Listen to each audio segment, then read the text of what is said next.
Ladies and gentlemen, let's get to it. I'm super excited. Man, we got a lot going on, man. We got a lot going on this morning. Good morning, Bruno. We're going to send you an invite, man, so you can get on the live camera.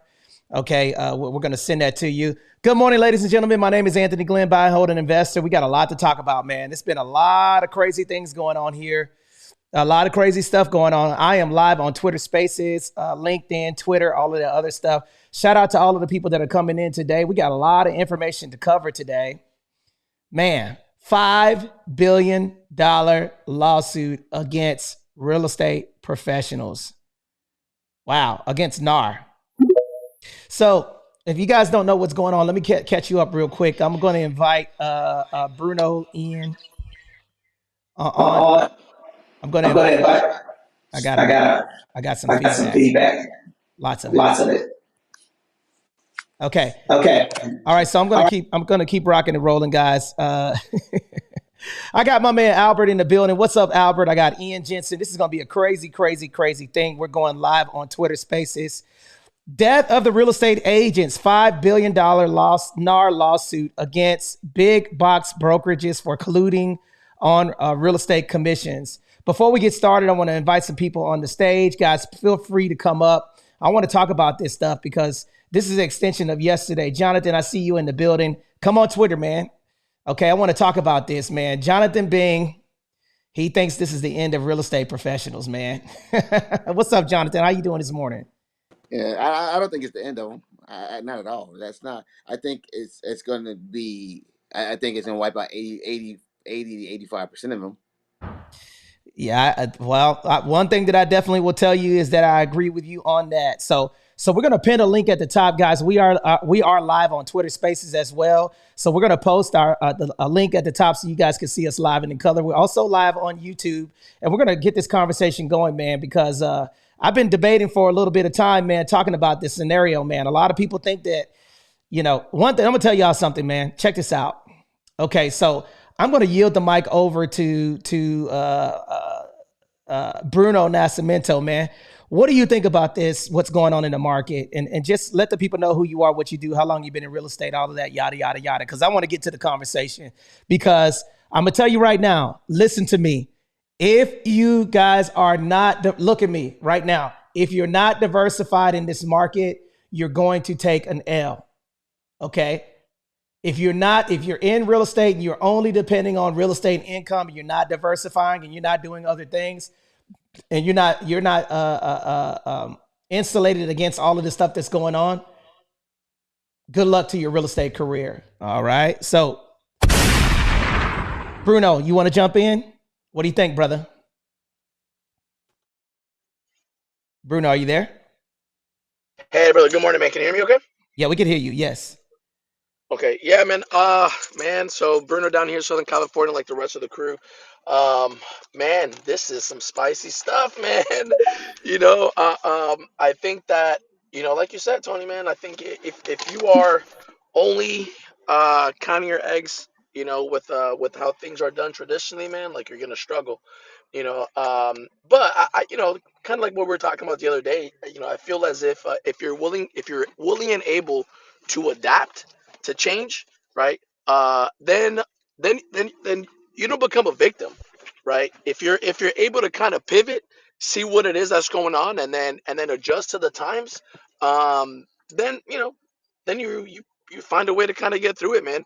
But what I wanted to ask is to see if did you guys see how the attorney for the plaintiff filed another lawsuit against a couple of other brokerages? Oh, yes. Yes, yeah, we did. including EXP, Redfin. It's about to go down, and a few other ones. It's about to go down, man. What do you got? Okay, so let me see. Albert, are you here? I want to make sure that you're here. Yes, sir. I'm here. Okay, Albert, can you give everybody a brief example of what's going on right now with the real estate industry? I want you to kind of give everybody an overview of what's going on. And I'm going to pin our YouTube channel at the top so you guys can click that link. We are live on Facebook and YouTube. Okay, and then I see Clarissa and I see Riot Pack is on YouTube. Thank you guys for pulling up. I'm gonna tell you right now, man, it's about to get hairy. And guess what? This is around the time where real estate is slow. Typically, October, November, December, January is where people, where the real estate market starts to get a little bit slow. Let me ask you a question, Albert. What do you think about what's going on? Can you give them a brief overview of the breaking news, and then we're going to get right into it. Yes, of course. I appreciate it, Tony. Albert Ramos here. So, what's going on right now in the real estate market is places have been challenged that haven't been challenged in decades. And people don't know how to react. Actually, Tony, this happened just this morning. The CEO of NAR is stepping down and they're placing an interim CEO until they find a permanent CEO.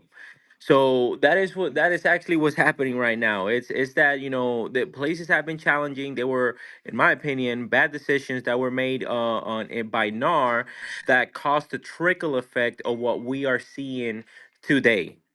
And yeah, that's pretty much it. I'm looking forward to this conversation. Outstanding, and thank you for joining us. And I see my sister Sierra that's in the building. Sierra, can you let the people know who you are and what you do? Absolutely. Good morning, everyone.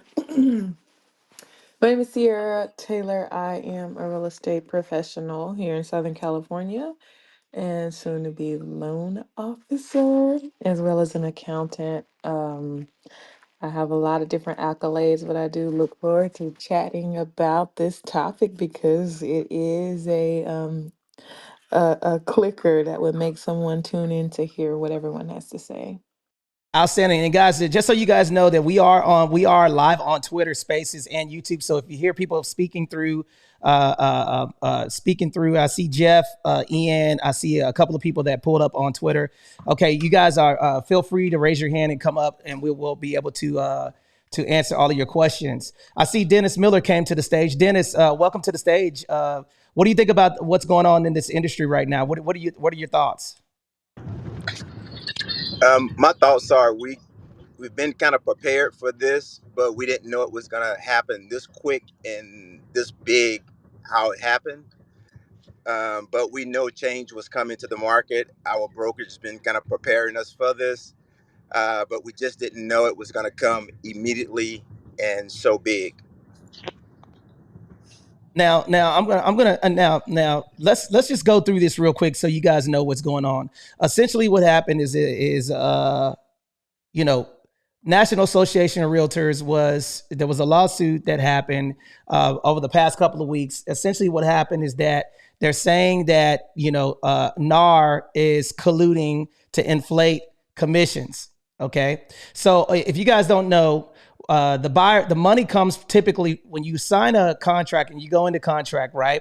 The buyer and seller's commission gets paid by the seller. That means if I put a listing on the market, for those of you who are not in real estate or not in this industry, there's a little box and it basically you get to tell people how much that the actual cooperating commission is going to be to the actual buyer's agent. That's the person bringing the person to the house to actually show. And the lawsuit says that that is a violation. Okay, it's a Sitzer Burnett Commission lawsuit is what it's called for those of you who are in here, and we'll post a link in the chat so you guys can look at that. But I want to open up the mic because I want to get the microphone flowing around. Okay, I see AMK, Jeff. Jeff, I see you on Twitter Spaces. I'm going to invite you to speak. What do you think about this? Because I see that you're part of RE/MAX. One of the biggest things is that RE/MAX, what they did is they went on and settled for $53 million, I believe. So now what's happening is that all of the there's micro lawsuits that are extension of what's going on. There was a couple of people that decided to go ahead and settle out. And now you see after this verdict came through, you see other lawsuits getting filed in regard to this. Jonathan, do you want to speak on this real quick?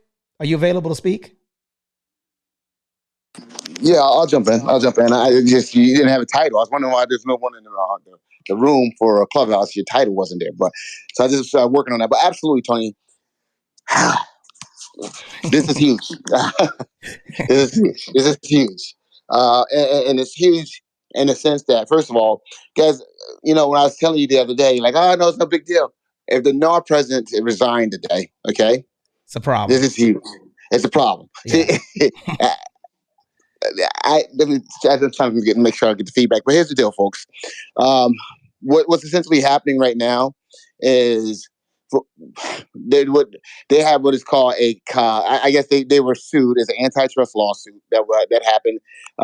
Several sellers in the state of Missouri and in the state of Illinois got together and said file a class action. File a lawsuit. Really, I'm going to be at the bequest of Zillow and I think the other company. They started out, they tried to make it, and they couldn't get in. They couldn't break through because NAR controls the MLS, and that is the death of NAR right there. The fact that they control the MLS and they controlled it well, and so these companies weren't able to really get their pride. They tried low, I guess, selling the house for 1%, 2% commissions, and it never worked because no one would show the house. They couldn't get listings in MLS. A lot of things happened. So it was some collusion there. So what essentially happened was sellers, they got together, got some sellers and said, you guys are forced to pay all this money. You guys could have sold your house without having to pay those high fees. And pretty much they put this lawsuit through with these attorneys. That's the backstory that you're not getting. Okay, so because by doing this now, Zillow is now able to go out there and do exactly what they need to do. Now, I don't know if you guys are paying attention, but yesterday, Zillow paid $400 million For Follow Up for Boss. Follow Up Boss. Yep. Exactly. The day after the lawsuit, they purchased that company for $400 million. Now, Zillow is needed for Follow Up Boss because their agents and everything else that they're going to be hiring. I'm telling you that's not coincidental. All right, that's not coincidental. So they're getting ready to come in and they're going to offer one-stop service. Zillow is about to become the Expedia, of real estate. So the same way, Expedia and Priceline, everyone came in, that's exactly how they're going to handle real estate. And they're going to have some local agents, which they're going to pay them small fees, much smaller fees.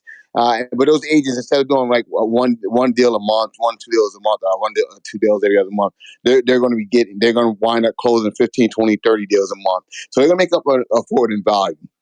But the day of the real estate agent, the industry that you know it right now is done. All right. People are speaking about the buyer's agent, and they're saying that I've been watching a lot of reels. I've been watching a lot of things. I've been just doing a lot of research on it. There's a lot of agents like, yeah, don't worry about it. Nothing's changed. Or it's going to wash out some agents for sure. It's going to be the lazy agents that's afraid to have the conversation. But if you're going to have the conversation, if you're not afraid to have the conversation, you're going to still exist as a buyer's agent. You're going to have the conversation with your buyer, and they're going to have to make that payment. Buyers, the biggest obstacle to getting into a home is the upfront money. So they're not going to have that money because a lot of time we're helping them. We try to figure out getting them money, down payment assistance, and things of that nature to get them in. So the buyers aren't going to have it, and they don't need it if they go to a Zillow, or Redfin or something like that. They're not going to need it. So and I just want to say this to agents.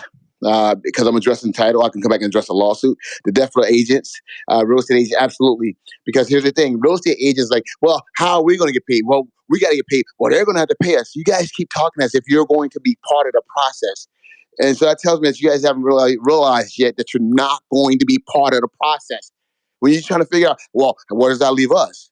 Well, they're going to have. Well, then the seller, the buyer's going to have to pay. Well, what if the seller? Well, we meet with the seller, and the seller's going to have to pay us. You guys are talking as if you're going to be a part of the process. You're not, and that's why NAR. That's why the NAR president resigned because they're going to do an open MLS.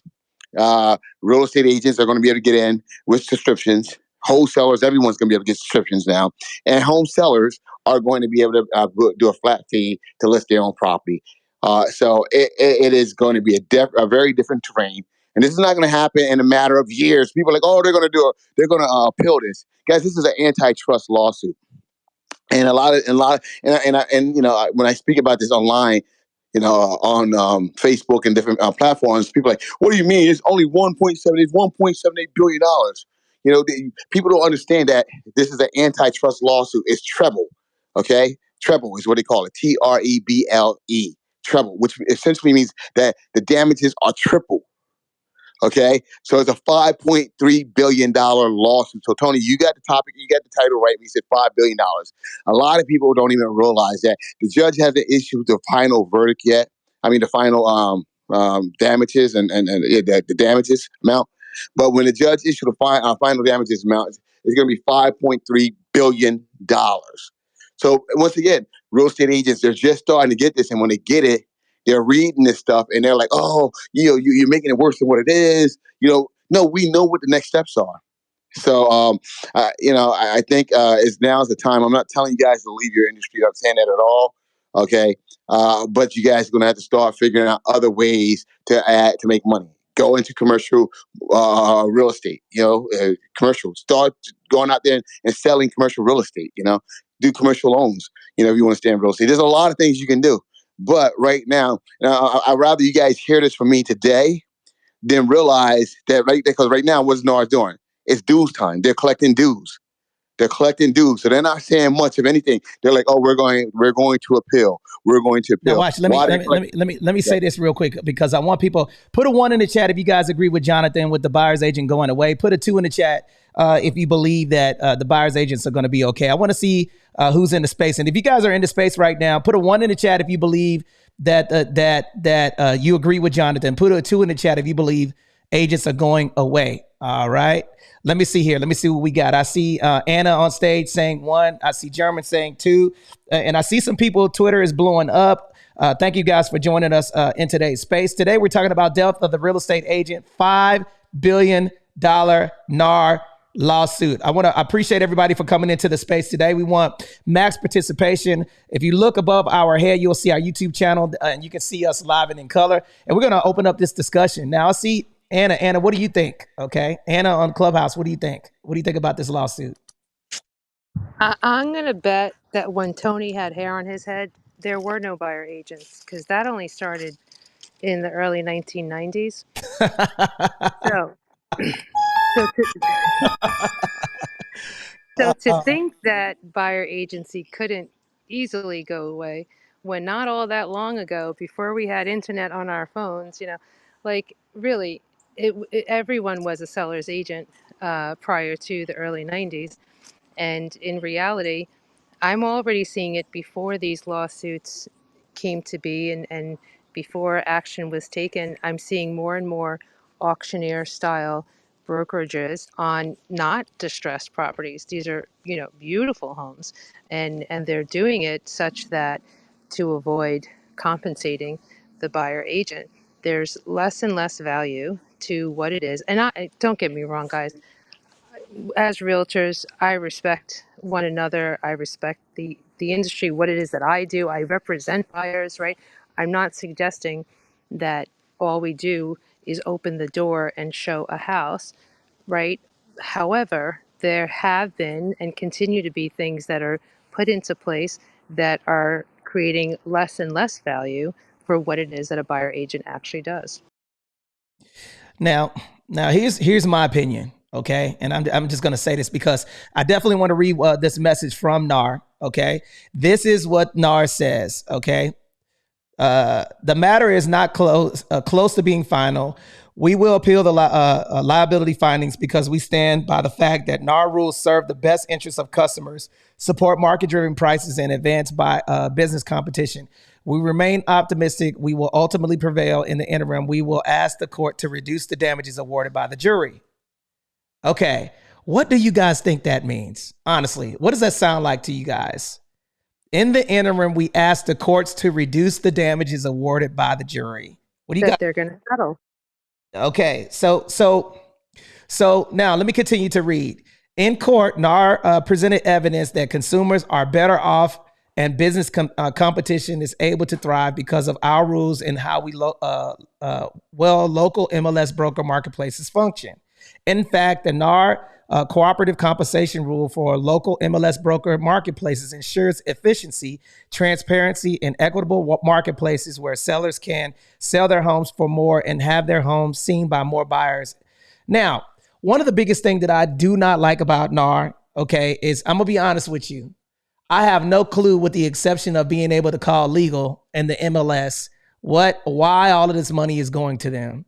Now, I kind of feel like I'm just gonna be honest. Can I be honest, y'all? Put a 2 in the chat if you guys. I'm hoping that one of you real estate agents, some of you real estate agents, start being honest. Go ahead. It'll Oh be my God, Jonathan. No, because I think you guys are putting your head in the dirt on this lawsuit, and you guys think it's going to be okay. And Tony, one thing you didn't read was that the other response. Read the one where it's buyer's agents going away. Look at the response about what they went that one, okay? Because I read that thing. I pretty much got it memorized. But go up and look at the one where they talk about buyer's agent, and look at the response. If you're a buyer's agent, you shouldn't see. I wouldn't even send no dude who's in this year. I would remove my credit card. read that response, Tony. Oh man. Okay, so what does a future of buyer representation look like as a result of the verdict? All right, y'all ready for this one? Okay. The verdict does not require a change in our rules.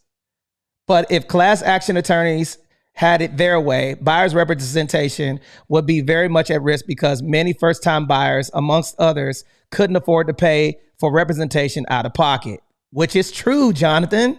Yeah, Tony, hold on. Let me finish. Wait. Hold on, Jack. Hold on.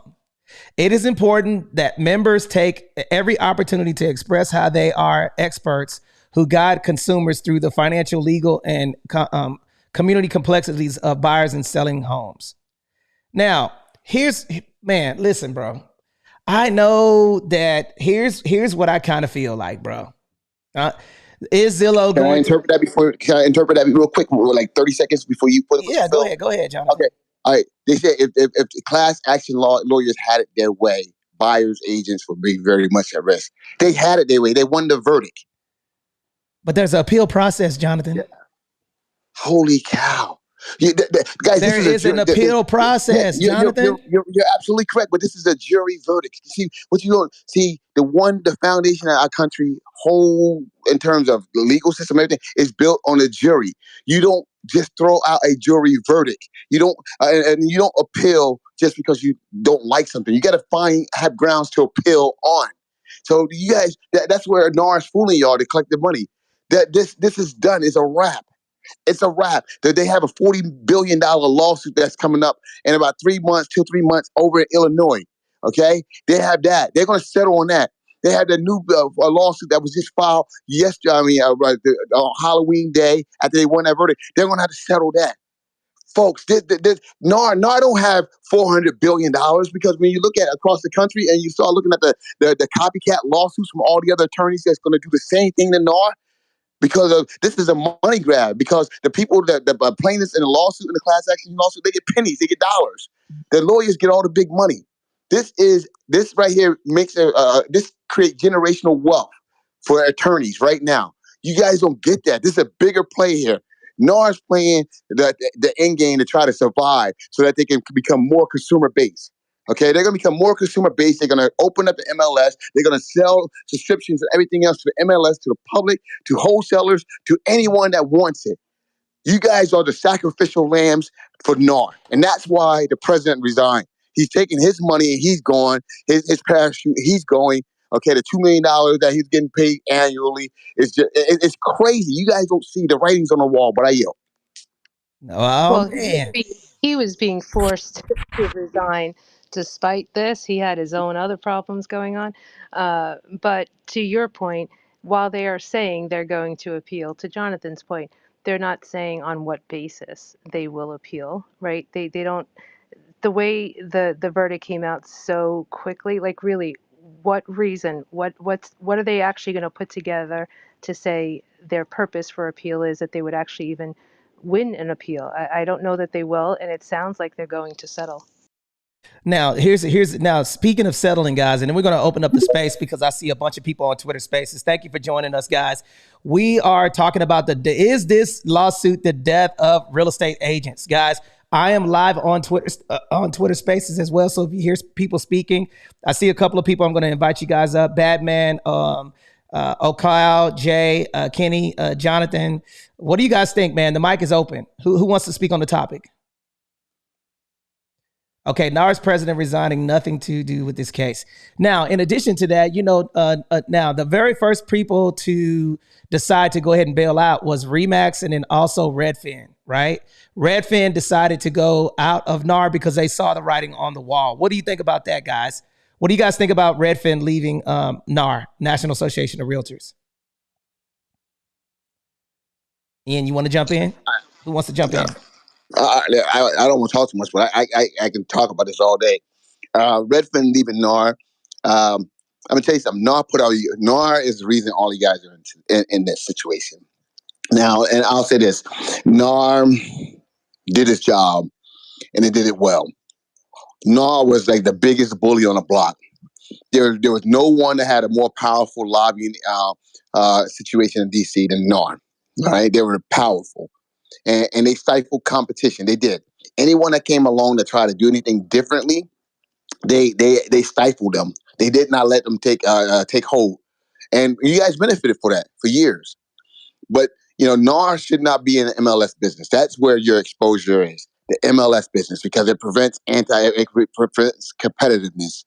Okay, so because you guys had a control of that, so yeah, what I think about this is, I'll be honest with you. I think you guys need to sue NAR. The members need to sue NAR. Is what I think needs to happen here. But this is not. This is the beginning and the end. This October 31st, 2023 is when you guys look back at it, and it's not going to take long to happen. When you guys look back at it, by the end of 2024, you guys are going to what happened? Okay? Because it's going to be whiplash, because it's going to happen quickly. Like New York State has already said, hey, you're prohibited from, a listing agent is prohibited from paying a buyer's agent. That's groundbreaking within itself. That's monumental within itself. And I think prior to that, I think around Christmas time, after all the dues are collected, and it's horrible that real estate agents are going to realize there's a different trend. Now, people that deal that specialize, like luxury realty and high end or whatever, people that specialize, you guys are going to do okay. But you're not going to need as many real estate agents. Right now, you got 3 million real estate agents. Okay, you got 1.6 million of them are members of NAR. And don't get mad at me, realtors. But I think 80% of you guys will be washed out of this business rather rapidly within the next 24 months. 80% of you guys, because wait, hold on, dog. Because Zillow's coming in, yes, Redfin's coming in. Zillow and Redfin have been around for years trying to replace us, Jonathan. So this lawsuit doesn't change. No, listen, check this out. People have been trying to replace real estate professionals for years.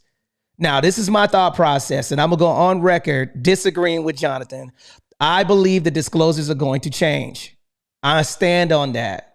I believe NAR is going to still exist. They're going to change some things. They're going to repeal. They're going to contest the verdict. And then I believe that the disclosures are going to change in the interim. But when you have a class action lawsuit, just because they won doesn't mean it is going to be an immediate change, Jonathan, because if that was the case, they would have already pushed something out. People are just trying to get ahead of it. I think once the smoke clears, there's going to be an added disclosure in there because the money is going to have to go to somewhere.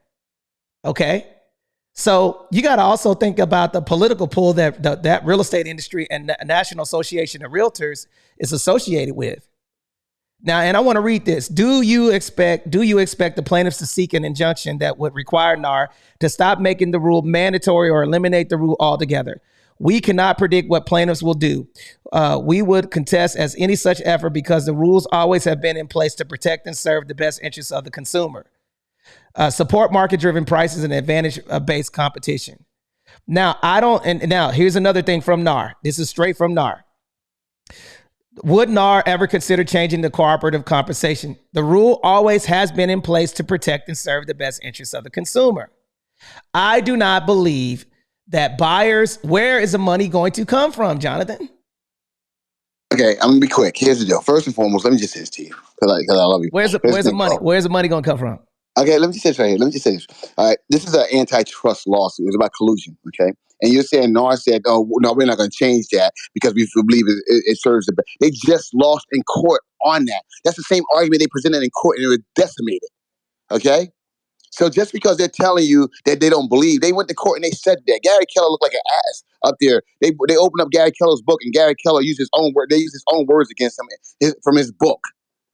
Okay, his book, he preached collusion in his book, pretty much. So what I'm saying to you is this right here. Of course, they're going to say that, but if the consumer's being hurt, they're not going to say, "Oh, we're going to allow at the jury trial, we're going to allow the consumer to continue to be hurt while they appeal." They're not. This is that's what you don't get. And I'm gonna tell you this right here. Remember FTX? They were like that. They were powerful. Everyone loved them. Okay, that's who NAR is right now. Okay, out there. So all that political stuff and everything else that's going on, NAR is the new FTX. Everyone's running from them. All that political, all that clout is going to be gone. Okay, and they don't have the money to fund it anymore because they're going to have to actually pay, settle these lawsuits. So you guys are living in the glory days.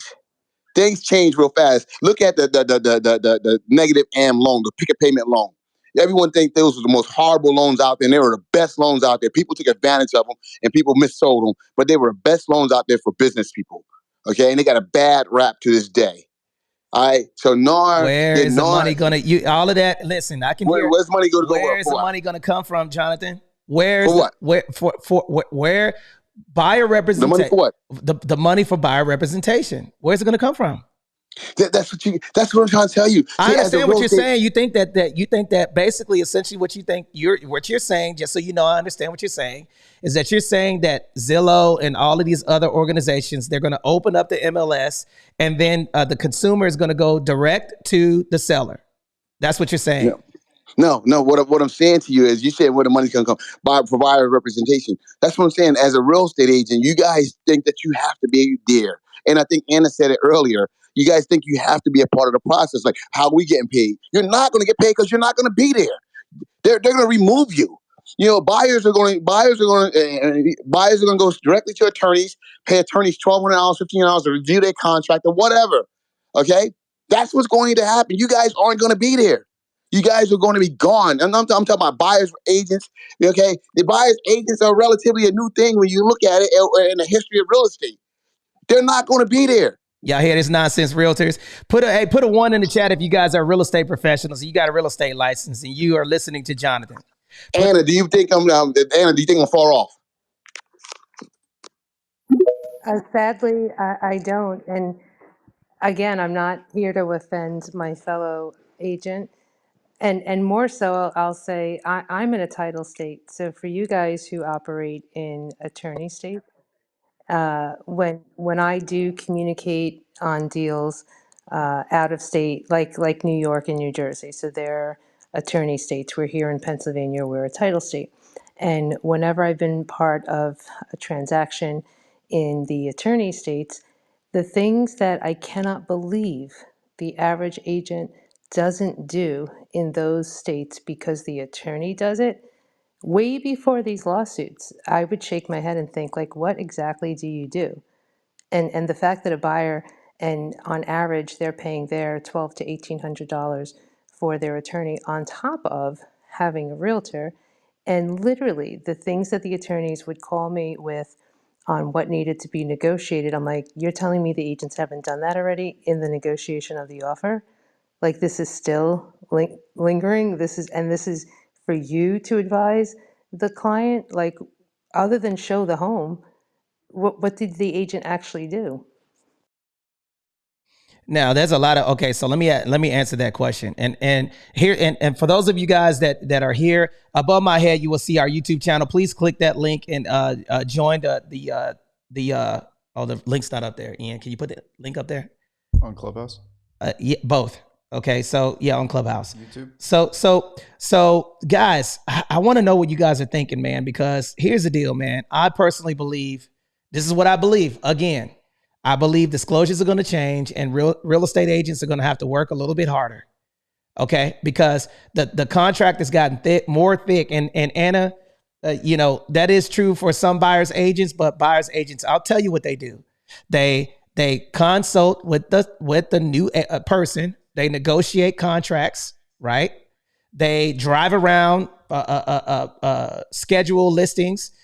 They drive around, show all the agents' properties, and then they go through the contract and explain it. Okay, see that part. So the agents do going through the contract. Just a second. Buyers agents do a lot. Okay, and I do both. So I kind of feel like, Carl, I see that you have your hand up on Twitter. What do you have to add to the conversation? What do you want to add to the conversation, brother?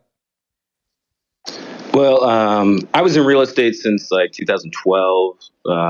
Still in real estate a bit, but I kind of exited in 2022, 2021. I mean, I saw the writing on the wall since 2019.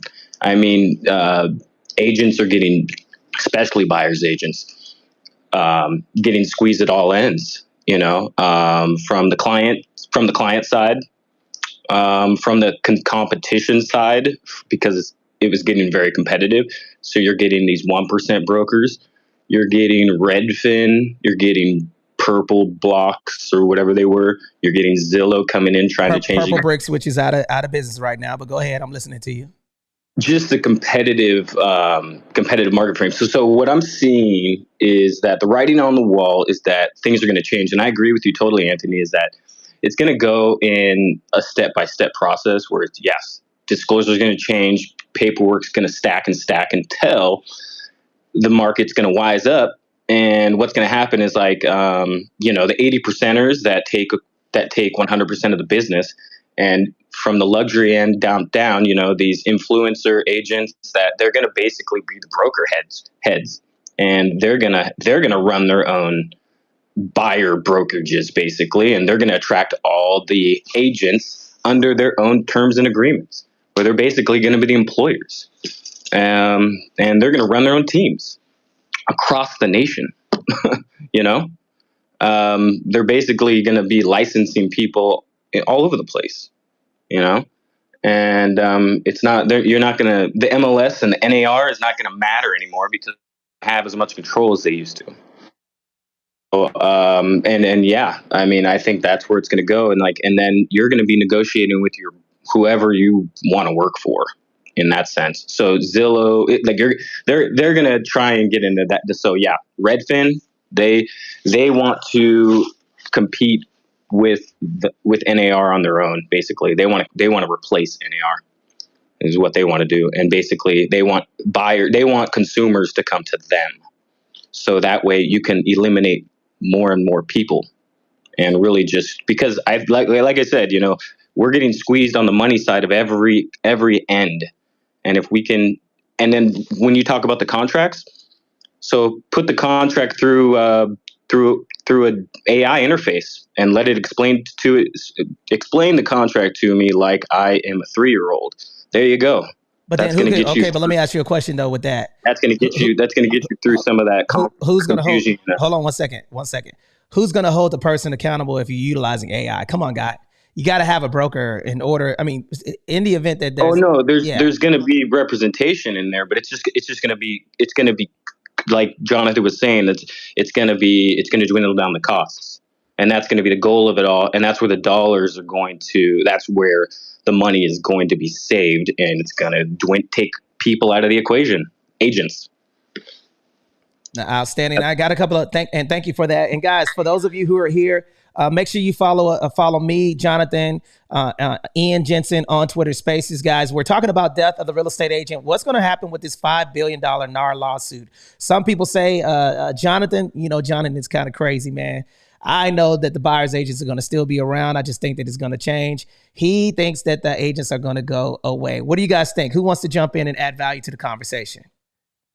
So how about from a team standpoint, Tony, where do you see that going?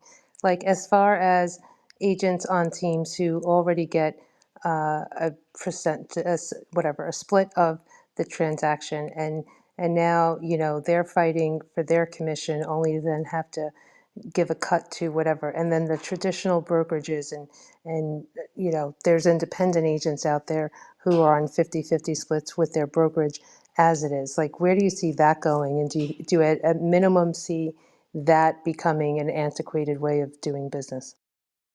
Well, I think personally what I believe is that we're going to have to diversify. The only way we're going to be able to survive in this game is that you're going to have to vertically integrate other businesses to draw revenue. Because one thing that the big box brokers, like I was a Remax franchise, and Remax was killing me. I was getting crushed on I'm just going to be honest. It was super expensive for me to maintain my business out here in California with owning a Remax franchise. And that's that. And I'm being honest, just because It's nice to hear you finally admit that, by the way. every agent that we had, okay, man, let me turn the replays off, man. Let me make sure I ain't trying to get in trouble. But 50-50, right? it was just very difficult. It was very difficult for me to maintain. We had and for those of you who don't know, I owned a Remax franchise for about 6.5 years, almost 7 years. And, it's a great brand. Okay. But for me to be able to grow my business horizontally, I would have to buy another franchise, build up, and then Remax does take a portion of the commissions, and then Before you keep going, your replays are still on, just FYI. Yeah, I got you. I'm gonna make sure. I'm just being. I don't. As long as I'm not talking numbers, I'll be good. And I'm not trying to deter. Just for full disclosure, I'm not trying to make people go. It doesn't matter what brokerage you're at, because at the end of the day, you're responsible for your production. And it's a great, magnificent business. Okay, and I got a lot of business from being associated with the brand. But right now, with this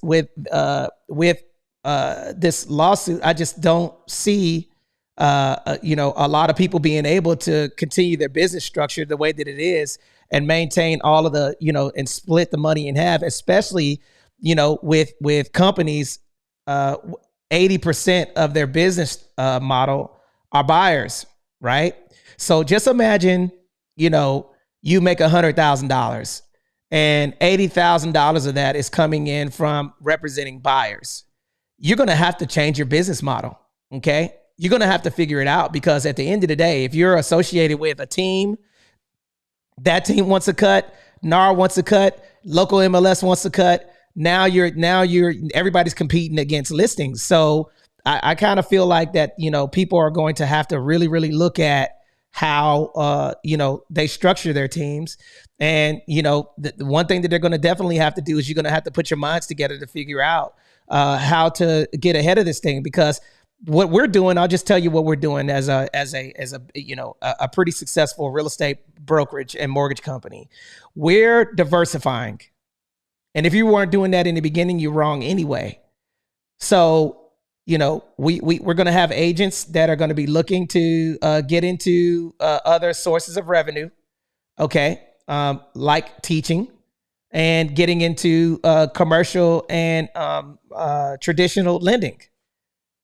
Okay. But we've always had a platform in the way that we run our business, that our realtors, we want them to run their business like a business, not a salesperson. So that will be my answer. So Ian, Bruno, anybody else want to jump in? What do you think, Anna? What do you think is going to happen?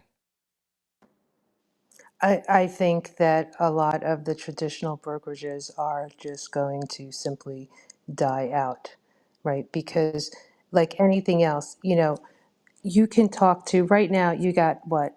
I can't tell, whatever. Let's say there's 50 people in this room, right? And of them, 40 are realtors. I will promise you that of those 40, at least 30 don't even have a clue at the moment. They will, because when things get tight, that's when they start looking.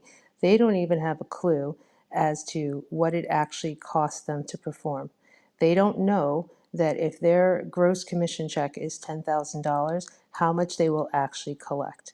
It's a big question mark once the check actually hits their account, but ask them if they can itemize what happened there. Why did you get X dollars? Where did it all go to? What were those fees for? How does it all, calculate? And then ask yourself, was it worth your time? Like, you haven't even paid your taxes yet. You haven't paid your bills. You haven't done anything. And I think if they have existed that way for so long, now with the pressure of what's actually coming in, they're going to finally start taking a look at that.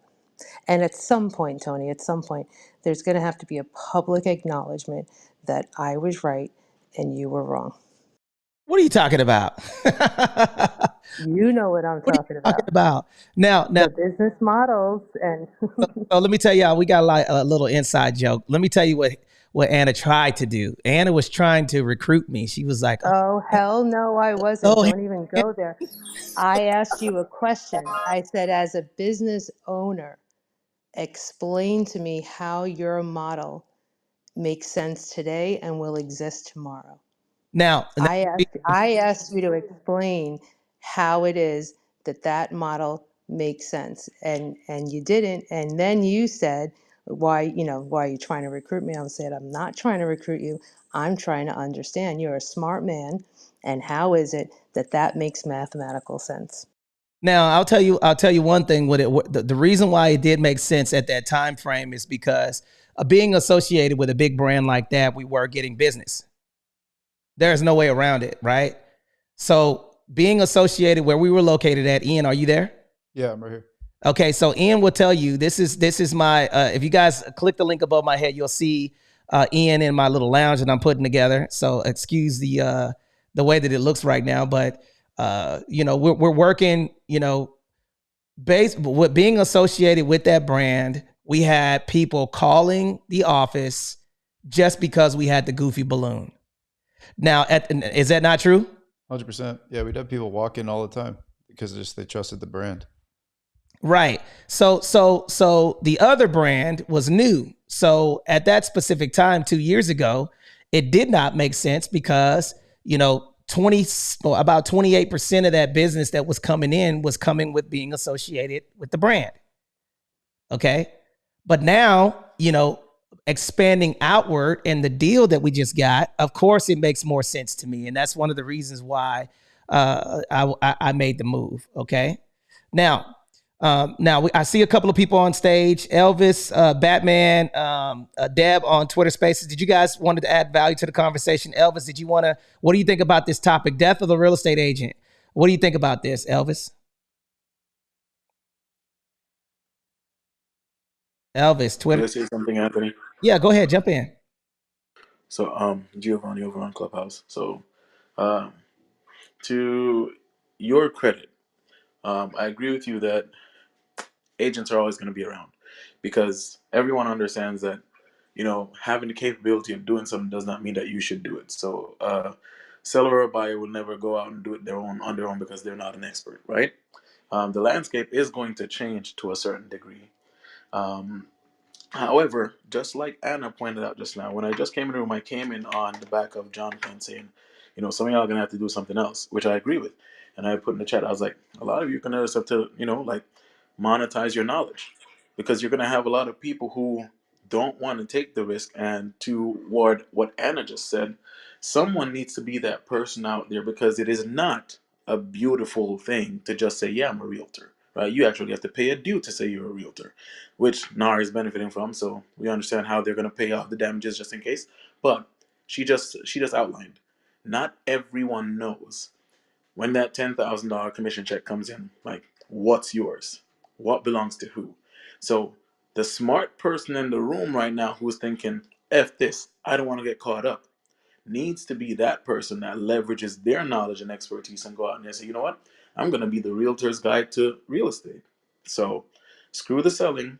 I'm going to go out there and deepen my pool of potential listeners, viewers, and even clients because I, from my history, can now say, you know what? I'm a consultant. I'm not a realtor anymore. I'm a real estate consultant. I can walk you through this. I can teach you what you need to know, what you don't know, and of course, provide advisory service to people who are buyers and or sellers and be like, hey, this is what you're going to look out for. You remember when this NAR lawsuit happened? This is what that changed. So this is now what you have the power to do and not to do. It's just really that simple. And I'm super in alignment with you on that. What do you guys think I'm doing right now? Why do you think I'm on Twitter, Instagram, YouTube, LinkedIn, and we're doing things different? Because most real estate professionals look at sales as getting the commission. I'm way bigger than that. We always tell all of the people who are buying properties to look at it from what lens. Let me see if I got a little bit of real estate trivia. All right, y'all better not let me down here. Okay, Sierra, are you here? Ian, are you here? Yep. Bruno, what do we always tell people to look at it from? What lens? An investor's lens. An investor's lens. And I think that part right there is where why we are not going away. Now, can you elaborate on that? Why? What do you mean by that? Can you explain to me, okay, or any other realtors, since we got all of these professionals on stage to sell all of these houses, and you guys are the top 1% of the 1%, okay? If you're a real estate professional, put a 1 in the chat, because I'm going to ask some questions. I want to know. I want to hear from you guys. Put a 1 in the bottom right-hand corner, the bubble, the chat bubble on Twitter Spaces. If you're a real estate professional, or if you have a real estate license, you represent buyers or sellers, or even a wholesaler, put a 1 in the chat. I want to see who's in this space right now, okay? Why would I say look at it from an investor's perspective? I know I don't want Anna to answer because she could answer this. But anybody else, what do I mean by that?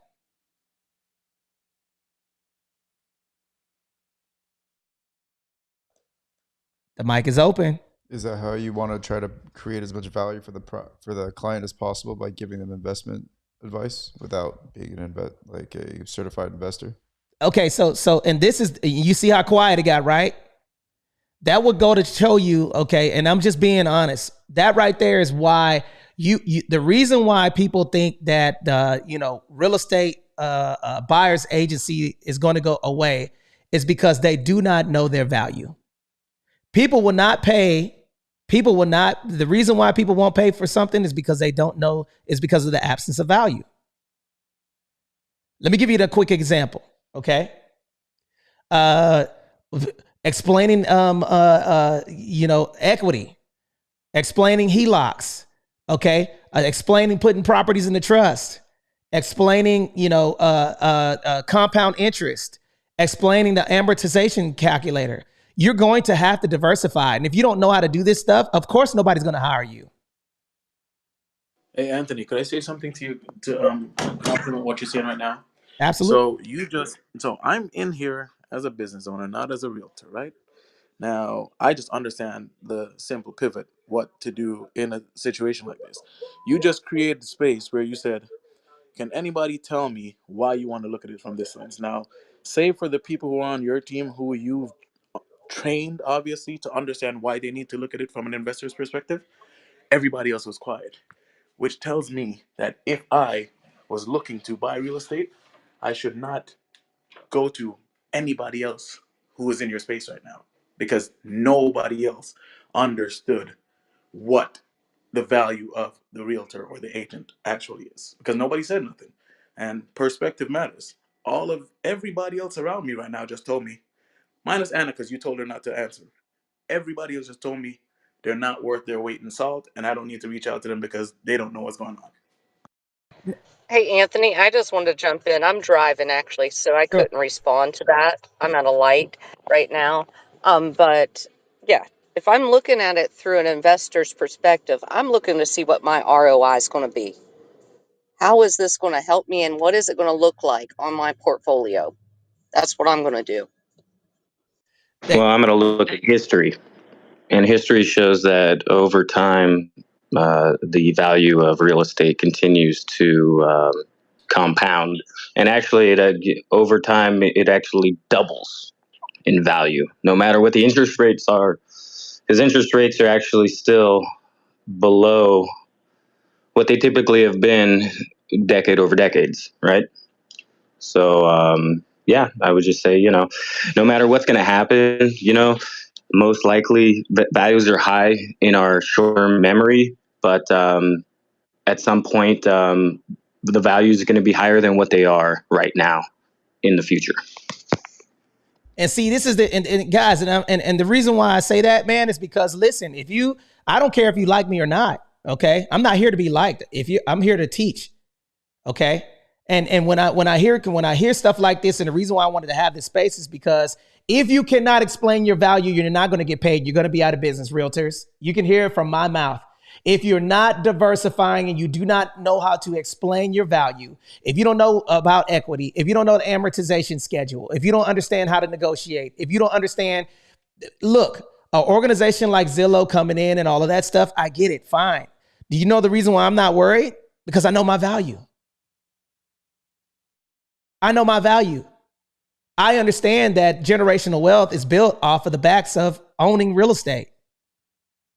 I understand that if I die, okay, and I have someone have a 9 to 5, right?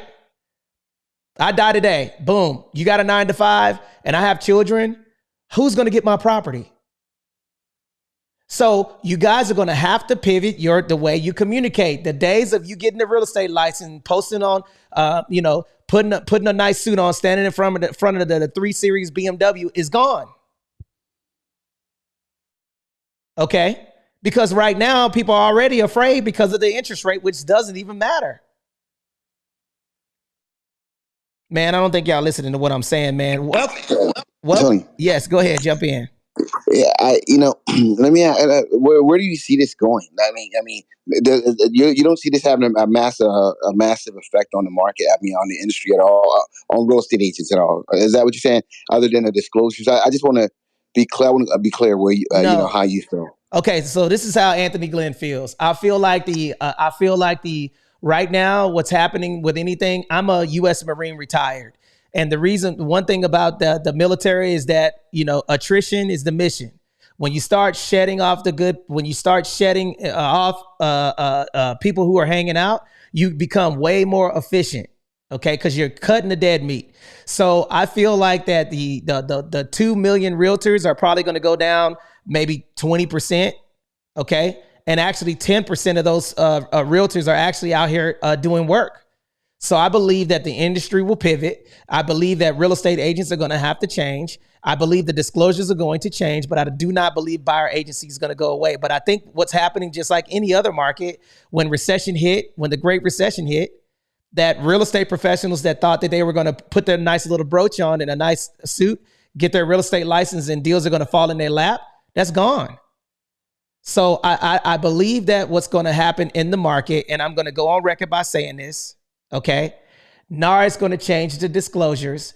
They're going to pay some money, okay? And then it's going to cut a lot of real estate professionals out. But I do not believe for 1 second that Zillow is going to be able to replace us. Now, I know you might disagree with that, but I believe that we're probably going to shed some fat meat, okay? And then we're going to get more lean. That's what I believe. Okay. Yeah, now let me just say this right. First of all, I think you and your agents are going to be fine because you're already vertically integrated. Okay, and you've been already doing a lot of things, but I don't, and I think you're looking at it from your perspective. But let me just say this right here: 90% of the people out there, I don't know, they're not an Anthony Glenn. Okay, the brokers I'm talking about. That would be 98%, Jack. Okay, 98. I just said they're not the 98% of the 90% of the brokers aren't Anthony Glenn. Okay, and so I think you're looking at it from your perspective. Tony, what's happening is I think what you guys have a hell of an organization, professional organization, NAR that backs you, and to the point where it's got itself in trouble. That organization can't protect you guys any longer. Okay, that's what this lawsuit was about. They can't force people to, let's just, the other day in the room, and you weren't in the room, we had a gentleman spoke about how there was a person that was trying to sell their property for $575 as a FSBO, and they couldn't sell it for $575, so they lowered the price down to $550. They sell it for $550, and they couldn't sell it for $550. So they went and got a real estate agent. And when they went and got that real estate agent came in and said, okay, they listed it for $675, got multiple offers, and was able to sell it right away. Okay. Now, Tony, to you, what does that represent? That represents that, to me, that represents to me that the agent knew what they were doing. Now I know what you're going to say. Let me before you even open up the No. wait 1 second. Don't say what I'm saying. Wait. Before you open up your soup coolers, this is what I think you're about to say. I think you're about to say that that the MLS that property was suppressed because it was for sale by owner, and you believe that's going to change by eliminating that process, so a actual person can put their house on the market and still get the same amount of bandwidth than anything else. Is that what you're about to say, Jonathan? But go ahead. Let me listen to the bull crap. Okay, let me just say this right here. So that means I want to clarify a few things, but you touched on a very small part of what I'm going to say. That's a very small part. So according to you, you believe that real estate agent came in and was able to help sell that house for $675. That means that it helped the seller maximize their profits, right? And that was a win for the seller, correct? Unequivocally, because the goal was what was the labor pains don't matter. The goal is what? To sell the property. Okay. Now let me just say this right here. Okay. Here's the deal. Had that buyer had access to the MLS, that house was sold for $575. It was sold for $550. They do have access to the MLS, Jonathan. Tony, hold on. No. Let's be fair. Okay, Jonathan, they do. Tony, Wait. You about to say something? Go ahead. Let me finish, because then you can address it. Okay, because I'll just say this, most people aren't aware that they can go to those quote unquote agencies out there, because NAR suppressed them as well, and you don't even realize they're existing. A lot of them exist. So let's be fair, okay? Because most of the general public aren't even aware that they can get an MLS. But let me just say this right here. I'm going to tell you what that real estate agent did. That real estate agent just jacked up the sales price of that neighborhood by $100,000. Okay, because that house was sold for $575. That comp is now there. And the next person sell their house, they're going to sell their house for $675 or $680 or $700,000, because that real estate agent went there and had the house sell for $100,000 high. They have inflated the sales price of houses around this country with their practices. And that is what you're not getting. And that is the crux of this lawsuit. The consumers have paid because of real estate agents doing this over and over and over again. Real estate prices have skyrocketed. Okay? The next house like that house is going to sell for $100,000 more than that person was trying to sell that house for, because a professional went in there and said, we can make more money. I can make more commission. We can make more money for selling it at this price. Jonathan, that's and who not paid true. For it? Consumers. That's ridiculous. That is ridiculous. Ridiculous. That is Jonathan The has reason no idea prices what you're go up talking is about. because of That's what the limited court said. That's what the supply. court Your said. theory That's what the is jury flawed. said. You hear this, Ellis? You're assuming the jury. You're assuming He the needs to jury take knew an what it's economics talking about. class. His theory is flawed. Yes, big time, Jonathan. Man, How is it flawed? Explain how it's flawed. okay. Because aren't they Supply using and demand, my friend. Supply and demand. No. Supply and demand. The supply was on sale for $550, $575. Okay, but they couldn't get it out because the MLS. Jonathan, They couldn't get an MLS. That is not. Okay, That is not So the you reason. take one example and you apply it to all sales. I've put many a flat fee listings as an investor, and I got exactly what I wanted, exactly what the market. Ellis, So jump in. one example is just ridiculous. I've done this for 30 years, and I've used flat fee listings. Ridiculous. And let's not ignore the obvious. tell it to the jury. Tell it to the jury that's just awarded $5.3 billion, because that's and their attorneys. Okay, that argue the same stuff that you guys are arguing right now. Those Jonathan, attorneys are That is not how it works, The Jonathan. courts make Jonathan, mistakes. whoever, look. Let me just say something. I've been in this game since 1989. Okay, the fact is, prices go up, prices go down, and the agent, to be honest with you, where I've worked, just wants the sale. They don't want anything else, even if it's a 20, 30,000 or 10%, 20% cut.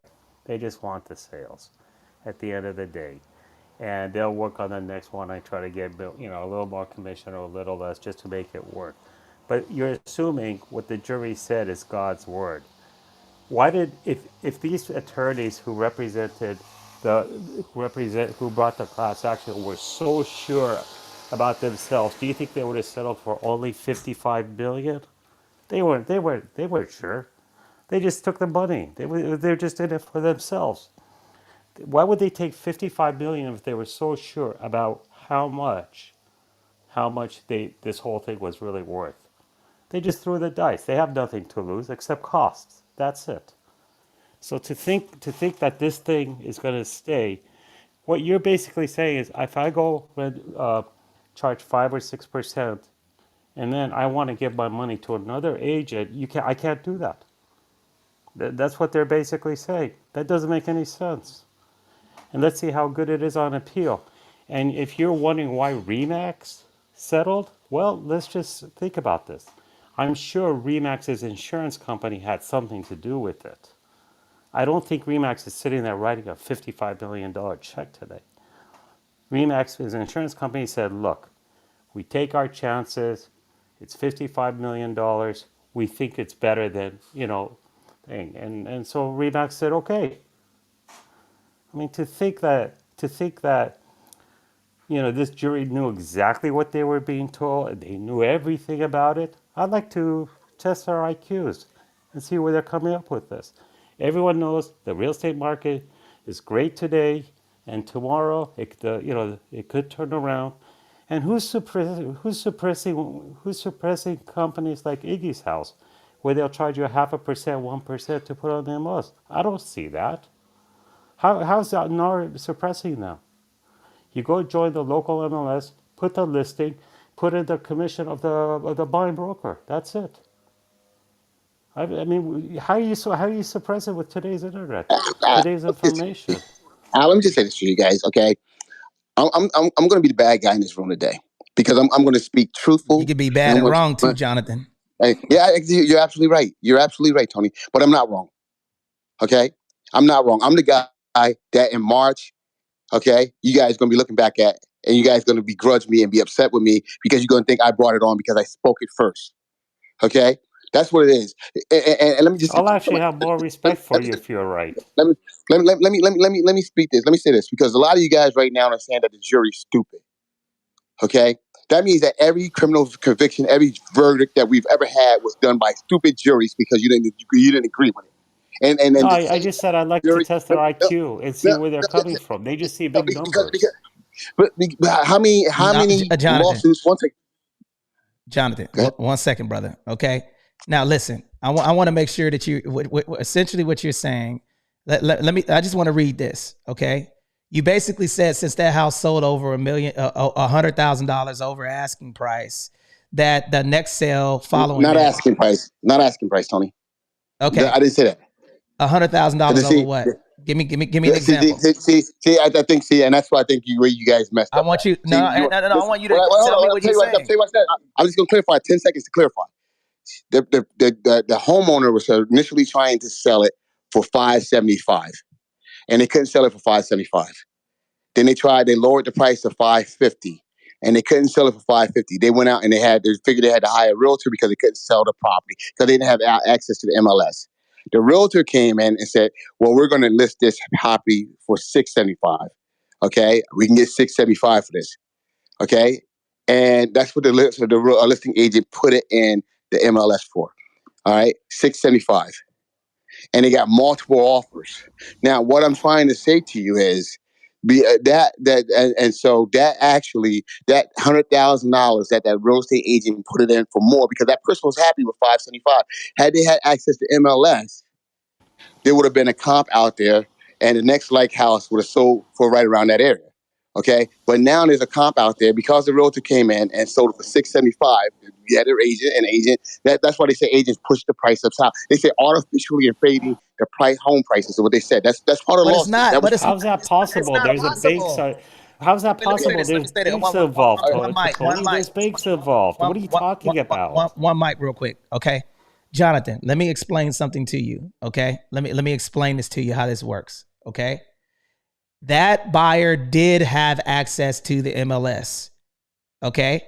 They chose to try to do it on their own. That's just like me saying, okay, I want to put up a fence. Okay, I'm not a professional. I'm going to Google some stuff online. I try to put it up. I mess it up. So I hire a professional to do it.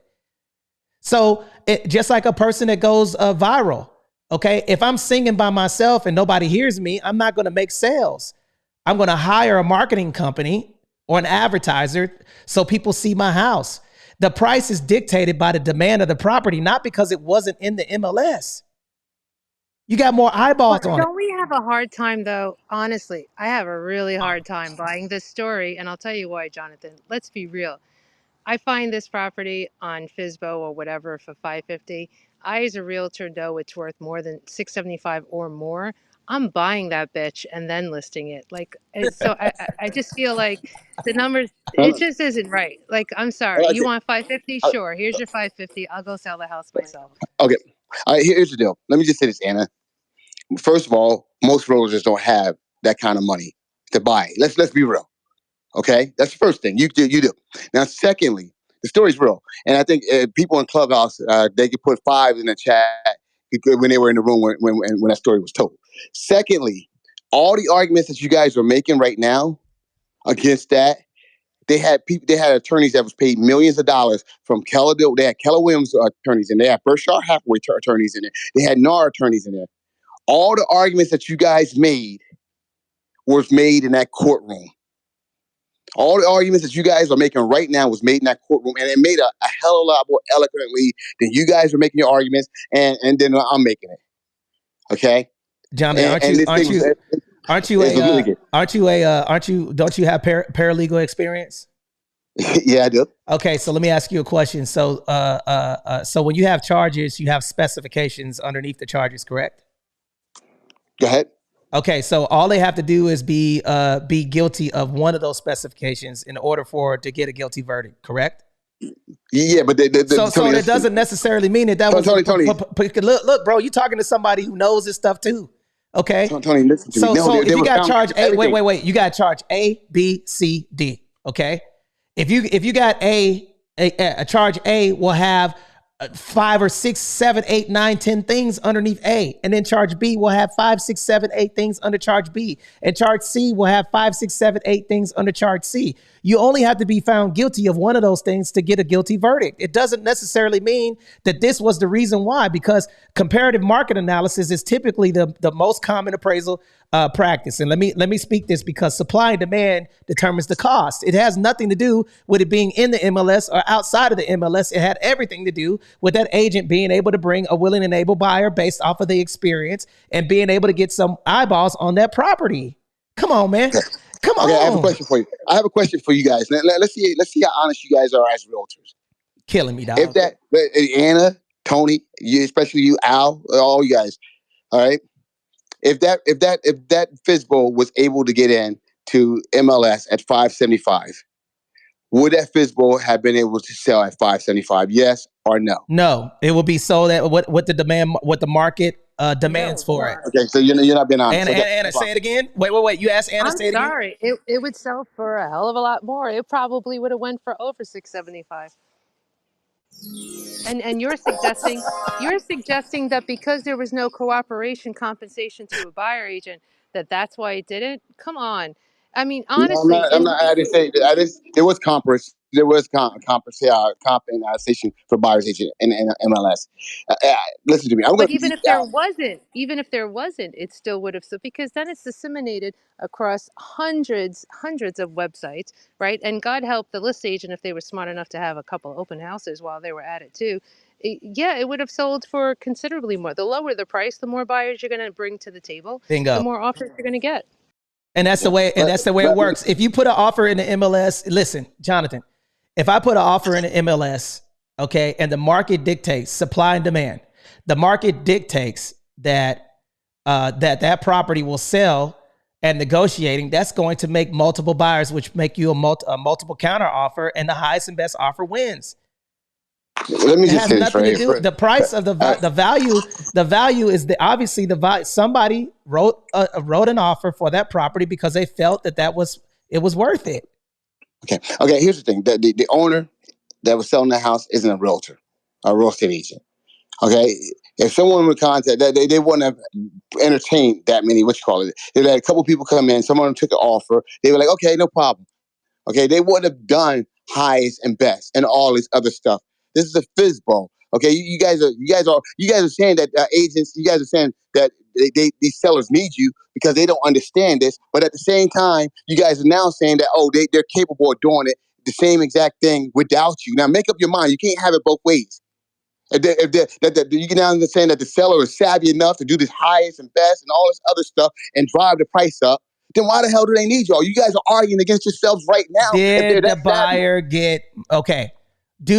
Let me ask this question. Okay, so first of all, let me do a quick room reset. You guys are in the real estate house. Do me a favor. At the top of my head, you will see our YouTube channel. You'll see me live and in color with my handy dandy assistant, Ian Jensen, real estate investor back there, guys. And also on Twitter Spaces. If you guys enjoying this conversation, put a 1 in the chat down at the bottom and retweet the space. Also, you'll see a little recycle sign that will retweet the space. Thank you, Ian, Amor, Uncle, JP, everybody that's on Twitter Spaces. Listen, guys, we don't know if Clubhouse is going to be here. I'm gonna be before I get clipped. Okay, so guys, we are going to be going on Twitter Spaces and doing spaces like this. So if you guys do not have Twitter, okay, and you want to continue this conversation, this is a hot topic. As you can see, Jonathan is delusional. All right, he has that delusional speaking that for a guy that this intelligent, right? It sounds like to me that he's forgetting that majority of his business in the mortgage industry comes from people like us. All right, so let's get back to the conversation. Who wants to jump in? It worked both ways. It worked both ways, Anthony. Real quick, Tony. First of all, I love realtors. You know that. But let me ask something. On Monday morning, when we had this conversation, and I told you guys what was going to happen with the verdict, did you guys call me delusional before that verdict came out? And did the verdict come out exactly how I said the verdict was going to come out? Yes or no? No, it didn't. Wow. Okay. No problem. I'm going to mute out. I'm going to mute out. Tony, you really good. I didn't say how this verdict was going to come out. You guys said no way. Yes you said that it's going to be, they were going to end buyer's agency. You know, this is going to be the end of real estate professionals. No, but did I say that they're going to be found guilty? You guys said, no, they're not. They're going to settle. They're not going to be found guilty. All this other stuff. I don't remember all of that, brother. Okay, I got the replay, but that's fine. I'll the replay. I'll send you the replay, okay? I don't know, man. Man, but put a 1 in the chat if you agree with Jonathan that with his blasphemy. Put a 2 in the chat if you guys believe this. Now, I want to open up the mic, open up the stage. Jonathan and I have been going at it. Now, for those of you who are liking this conversation, let's keep the party going, man. Who wants to jump in? Who wants to jump in on this topic? I agree with Jonathan. Okay, why is that? Who is that? This is Derek, the mother funder. The mother funder. Of course you would agree, man. The mother funder. Okay. Tell me why you agree. Well, so if you think about it, who really has the control when it comes to the sale of properties and the MLS? So we really don't have access like realtors have of the MLS. You always have to go through a realtor to get to the MLS. So I spot on agree with Jonathan. Now I'm not saying that all realtors do the same thing, because you actually do have some great realtors out there that try and work with people. But I've been a part of deals where the realtor has gotten in the way and Are you blew a up wholesaler? deals and over. No, I'm not a wholesaler. Are you an investor? Do you have investment properties? I'm an investor. Yes, sir. Okay, go ahead. So yeah, and like I was saying, like certain realtors have blown up a lot of deals because they've gotten in between of me trying to really connect with the owner to see what they're really wanting, and they've jacked up the prices because they want to get their commission. And I understand that they want to make money, but you slow things down. So I'm in agreement with Jonathan. Jonathan, he ain't delusional. You just gotta look at it from his perspective. I'll agree that real estate agents definitely sometimes get in the way. No, they definitely jack some stuff up. There's some egos involved that kind of can get complicated. Now, I do agree with realtors, but guess what, man? We don't sign the paperwork in regard to what the property could. We don't sign we signed a listing agreement with our fiduciary duty to the buyer or seller. We don't dictate what the market dictates what that property sells for. I can tell a client all day long, hey, you need to sell it at $900,000. If the market doesn't dictate that price, it has nothing to do with me. I don't negotiate with the buyer and seller as a real estate professionals. That is between the buyers and sellers. I'm a referee. Now, you know, somebody with the name Mother Funder, of course you would agree with Jonathan. You know what I'm saying? Hey. No, shots fired. Yeah, you're right. See, Mother what you don't, Mother Funder, yes, sir. Mother Funder. But see what you don't. What do you be funding? What Mothers. commercial? Oh man, we just messing with you, brother. Don't take it personal. We just want to have a little bit of fun. No. Oh yeah, no, I don't take it personal. It's all good and fun, man. What do you fund, Mother? Commercial startups and commercial properties. Okay. All right. All right. Well, thank you for your wrong input. Does anybody else want to jump in and add value to the conversation? Who wants to jump in? Shots fired. I see how you gonna do it, man. Oh, brother, you know we messing with you. Anybody else want to jump in? I'm really worried though about like buyer representation though, how that will be managed, whether who does it. I'm actually really concerned about that because like win, lose, draw, like about the money issue. The fact of the matter is that they're there in place to protect the buyer's interest, to enhance the amount of affordability they can manage, you know, to get them the most for the least, right? That is their job. And so, but there's also another bigger picture too that the agent does. And I forget who it was. It was a while back, but the lady was talking about it, how if she found it for sale by owner for a really cheap price, she would have bought that. Right. And like that kind of mindset, that education that their agent brings to a buyer who is a novice in the investments phase, you know, like agents as a buyer's agents, especially almost become like, I wouldn't say advisors because that's, you know, a legal term, but they do a lot of education for the buyers about the real estate industry. You know, and a lot of people got started because they learned something from their agent. So I'm really curious about how that will shake out because there is a significant value that the buyer's agent brings to the environment that is like the real estate exchange or residential sales. Okay, and I don't know why people are worried, man. Worry is not going to do anything. I think you just have to listen. You want to be good in this market with real estate professionals or anybody doing any type of investment. Then you need to diversify. So if one thing is down, the other thing is up, and I think that this is where people get messed up at.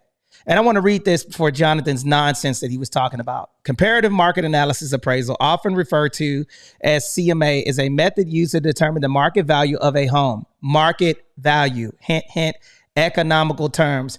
Real estate agents typically perform CMAs. Property selection, the appraisal or real estate agent selects several recently sold properties, comps, in the same area, same neighborhood, like kind, similar to the subject property. The property should be as close as possible in terms of size, age, features, location, and property being appraised. The example would be square footage, bedroom, bathroom count, zip code, and upgrades, right? Data collection, detailed information about each comparative property is collected, including sales price, square footage, number of bedrooms, bathrooms, condition, lot size, and any other features. Adjustment analysis, the appraiser makes adjustments to the sales price offered to the comp sales of the properties that sold most recently in the area. Multiple comps, not one, are analyzed. Calculate estimated of value. Now, one property, will it affect? Yes. But if the property does not demand, if there's no demand and there's no supply that dictate that market, then that property, the other properties following that one property will not sell. It has to be a demand for that property in order for it to sell. It has nothing to do with it not being in the MLS. Now, what you got to say, Jonathan? Come on. Look, I just want to read this to you guys real quick, okay? This is not me. And I think, and it's good. We got a room full of a couple hundred realtors in there that don't want to hear the truth. It's very easy to try to turn tide. Well, let me just do this right here because I want to read I want to read straight because I want to give you straight hardcore facts. That's not for me, okay? And it says the National Association of Realtors vows to appeal a multi-billion-dollar verdict over agents' commission in Missouri. It was hit with a new, larger lawsuit that adds to the challenge of maintaining its members' long-standing practice of selling homes. Okay, so this is just a publication. A jury in Kansas City reached nearly $1.8 billion verdict. What's the Tuesday reference? Excuse me? What's the reference? Can you tell us the reference, please? CoStar. You guys are familiar with CoStar? No. Okay. Yeah. But go ahead and read the nonsense. Okay. This is just, everybody knows what CoStar is. CoStar's commercial MLS. Yeah, exactly. Okay, it's from CoStar. All right. So, a jury, a jury in a federal courtroom in Kansas reached nearly a $1.8 billion verdict Tuesday against NAR and two brokerages, Keller Williams and Home Service of America, over the practice of sellers paying commissions to buyers and brokers in a process that Missouri home sellers argue is anti-competitive and artificially drives up the home costs. Okay. And that's what I was just talking. And you guys are laughing and joking. Okay. But that was the meat of the case. Okay. That's going on in Missouri. That's the meat of the case of the $40 billion case that's going on in Illinois. And to you is every day. It's just like you waking up in France and speaking French, because that's every day. That's what you're accustomed to. But if you remove yourself if you take yourself a 1,000 feet or 10,000 feet back, you're going to see exactly how it does drive up. But to you, it doesn't make sense because it goes right after your income. But then it goes on to say, pending appeals, um, that Home Service said it would pursue, and Keller Williams indicate that it is considering. Okay, those damages will be trebled. Okay, are officially tripled 3 to times. almost $5.4 billion because of the antitrust nature of the case. That suit has been closely watched because of the potential effects on the national home market and the broader economy. Okay, so effective immediately after the verdict, U.S. Court for the Western District of Missouri plaintiff and attorney Michael Ketchmark filed a new lawsuit that could result in hundreds of billions of dollars to cover what his clients view as artificially inflated commissions and prices. It's a national class action suit covering home sellers anywhere in the country, significantly widening the case geographically while also naming several new brokerages as defendants. What I would tell the defendants is that the day of accountability is here. Ketchmark told CoStar News. Ketchmark estimated that homeowners pay $50 billion more than necessary each year to sell homes, and our goal is to make that stop. He said after the verdict was reached in Kansas City, the new legal action, the defendants named, and the subsequent case filed by a group of home sellers are NAR. Again, they put NAR in there again. Compass, EXP World Holdings, Redfin, Weichert Realtors, United Real Estate, Hanna Real Estate, and Douglas Elliman, Ketchman told CoStar News. For the NAR, it complicates an already expected to be a years-long effort to appeal the initial verdict and defend itself in the upcoming case, including one that's expected to go to trial early next year in another federal courtroom. And that's a $40 billion lawsuit. Industry professionals have previously predicted that NAR could face more exposure if it doesn't settle the ongoing lawsuits or reach settlements. A recent report by Kepler, Barnett, and Woods Research Analysis heading into the Missouri trial estimated that an expansion of the lawsuit throughout the country could potentially have potential damage against the NAR and other defendants to more than $400 billion. Okay, so two other defendants, Anywhere Real Estate and Remax, previously reached settlement agreements of more than 138 million combined. So home sellers argue that the practices by NAR and its members are anti-competitive because they require homes to be listed on the member-controlled multiple listing services with broker commissions disclosed ahead of home going on the market for sale, with few realistic options available for sellers to reduce commissions paid below the approximate 6%/5% typically split between home buyer and seller brokers. So, guys, and it goes on, but what I'm trying to tell you is, I know you guys are sitting here laughing about what I'm saying, and it seems funny because it's all you guys are together, but that's fine. That's just like you guys sitting in the execution chamber, like, yeah, they ain't gonna do this, they ain't gonna do this, and they take y'all out one by one Hey, and hang y'all. hey, Y'all, it Jonathan. felt good. It felt good that, wait, 1 second, I'm almost done. It feels good to have the camaraderie. So I'm not here because goes on, man. So let me ask you Everyone's a question. Do you believe that okay, so let me ask you a question. You know about Zillow and iBuyer losing $800 million of the last quarter before that? yeah. That was the So what makes you think that Zillow is going to be a better option? Because the last time I checked, Zillow, what they did is they were paying people to get back they were actually paying people to give back to get the properties back. I have some documentation right here that I'll read to you guys that it's not going to be a better option. They were inflating. They were the ones. They were guilty of inflating prices too. So I got a Tony, question listen to though. me. Go ahead. Hold on 1 second. Tony. One second. Let me go to Ian and then I'll come back to you. So this, I'm just throwing this out there. So do you think that the next evolution of this whole thing might be undisclosed buyer commissions? Like nothing changes except the buyer commission gets hidden until that file closes. Like, hey, here's your $100. $100. Well, I mean, I'm being simplistic here, but say hypothetically, I think that would be even worse, Ian, because if you're hiding something, it implies something is a foul. So well, I think it's going to restructure how that's done, but I don't think it'll be hidden. if you hide the commission, period. So if you don't know what you're going to get paid on that house, I have listen to this: termination of real estate purchase agreement. It is attached that made a part of the real estate purchase. This is 2021. A client that came to us with Zillow was actually releasing, this buyer from a contract, a seller from a contract, because they weren't able to facilitate what they were doing, and this was happening along over $100 million of losses. Okay, we're trying to do this without the agents. Okay, so listen, collectively determination exhibits. Am I not reading this, Ian? Can you see me? This contract. Therefore, in consideration of multiple terms and condition herein, we release you and pay you $2,700. Okay, so they basically released this guy from his listing because they listed his property and they were trying to do it without the agent. So that's why you got the Z in front of estimate. It's because you cannot dictate the actual value of a property without boots on ground. You have to have somebody boots on ground to actually see. Zillow does not have the ability to see if that property has granite countertops and stainless steel appliances. An algorithm can't do that. So I still think that buyers and sellers agents are going to exist, and I stand 10 toes down on saying that the disclosures are going to change. And there is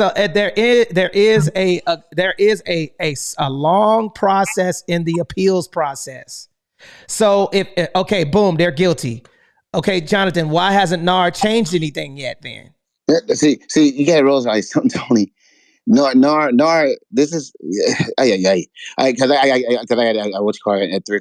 I open up what you call. But let me just say this: NAR is changing, and they can't change abruptly because that's going to admit that they're guilty.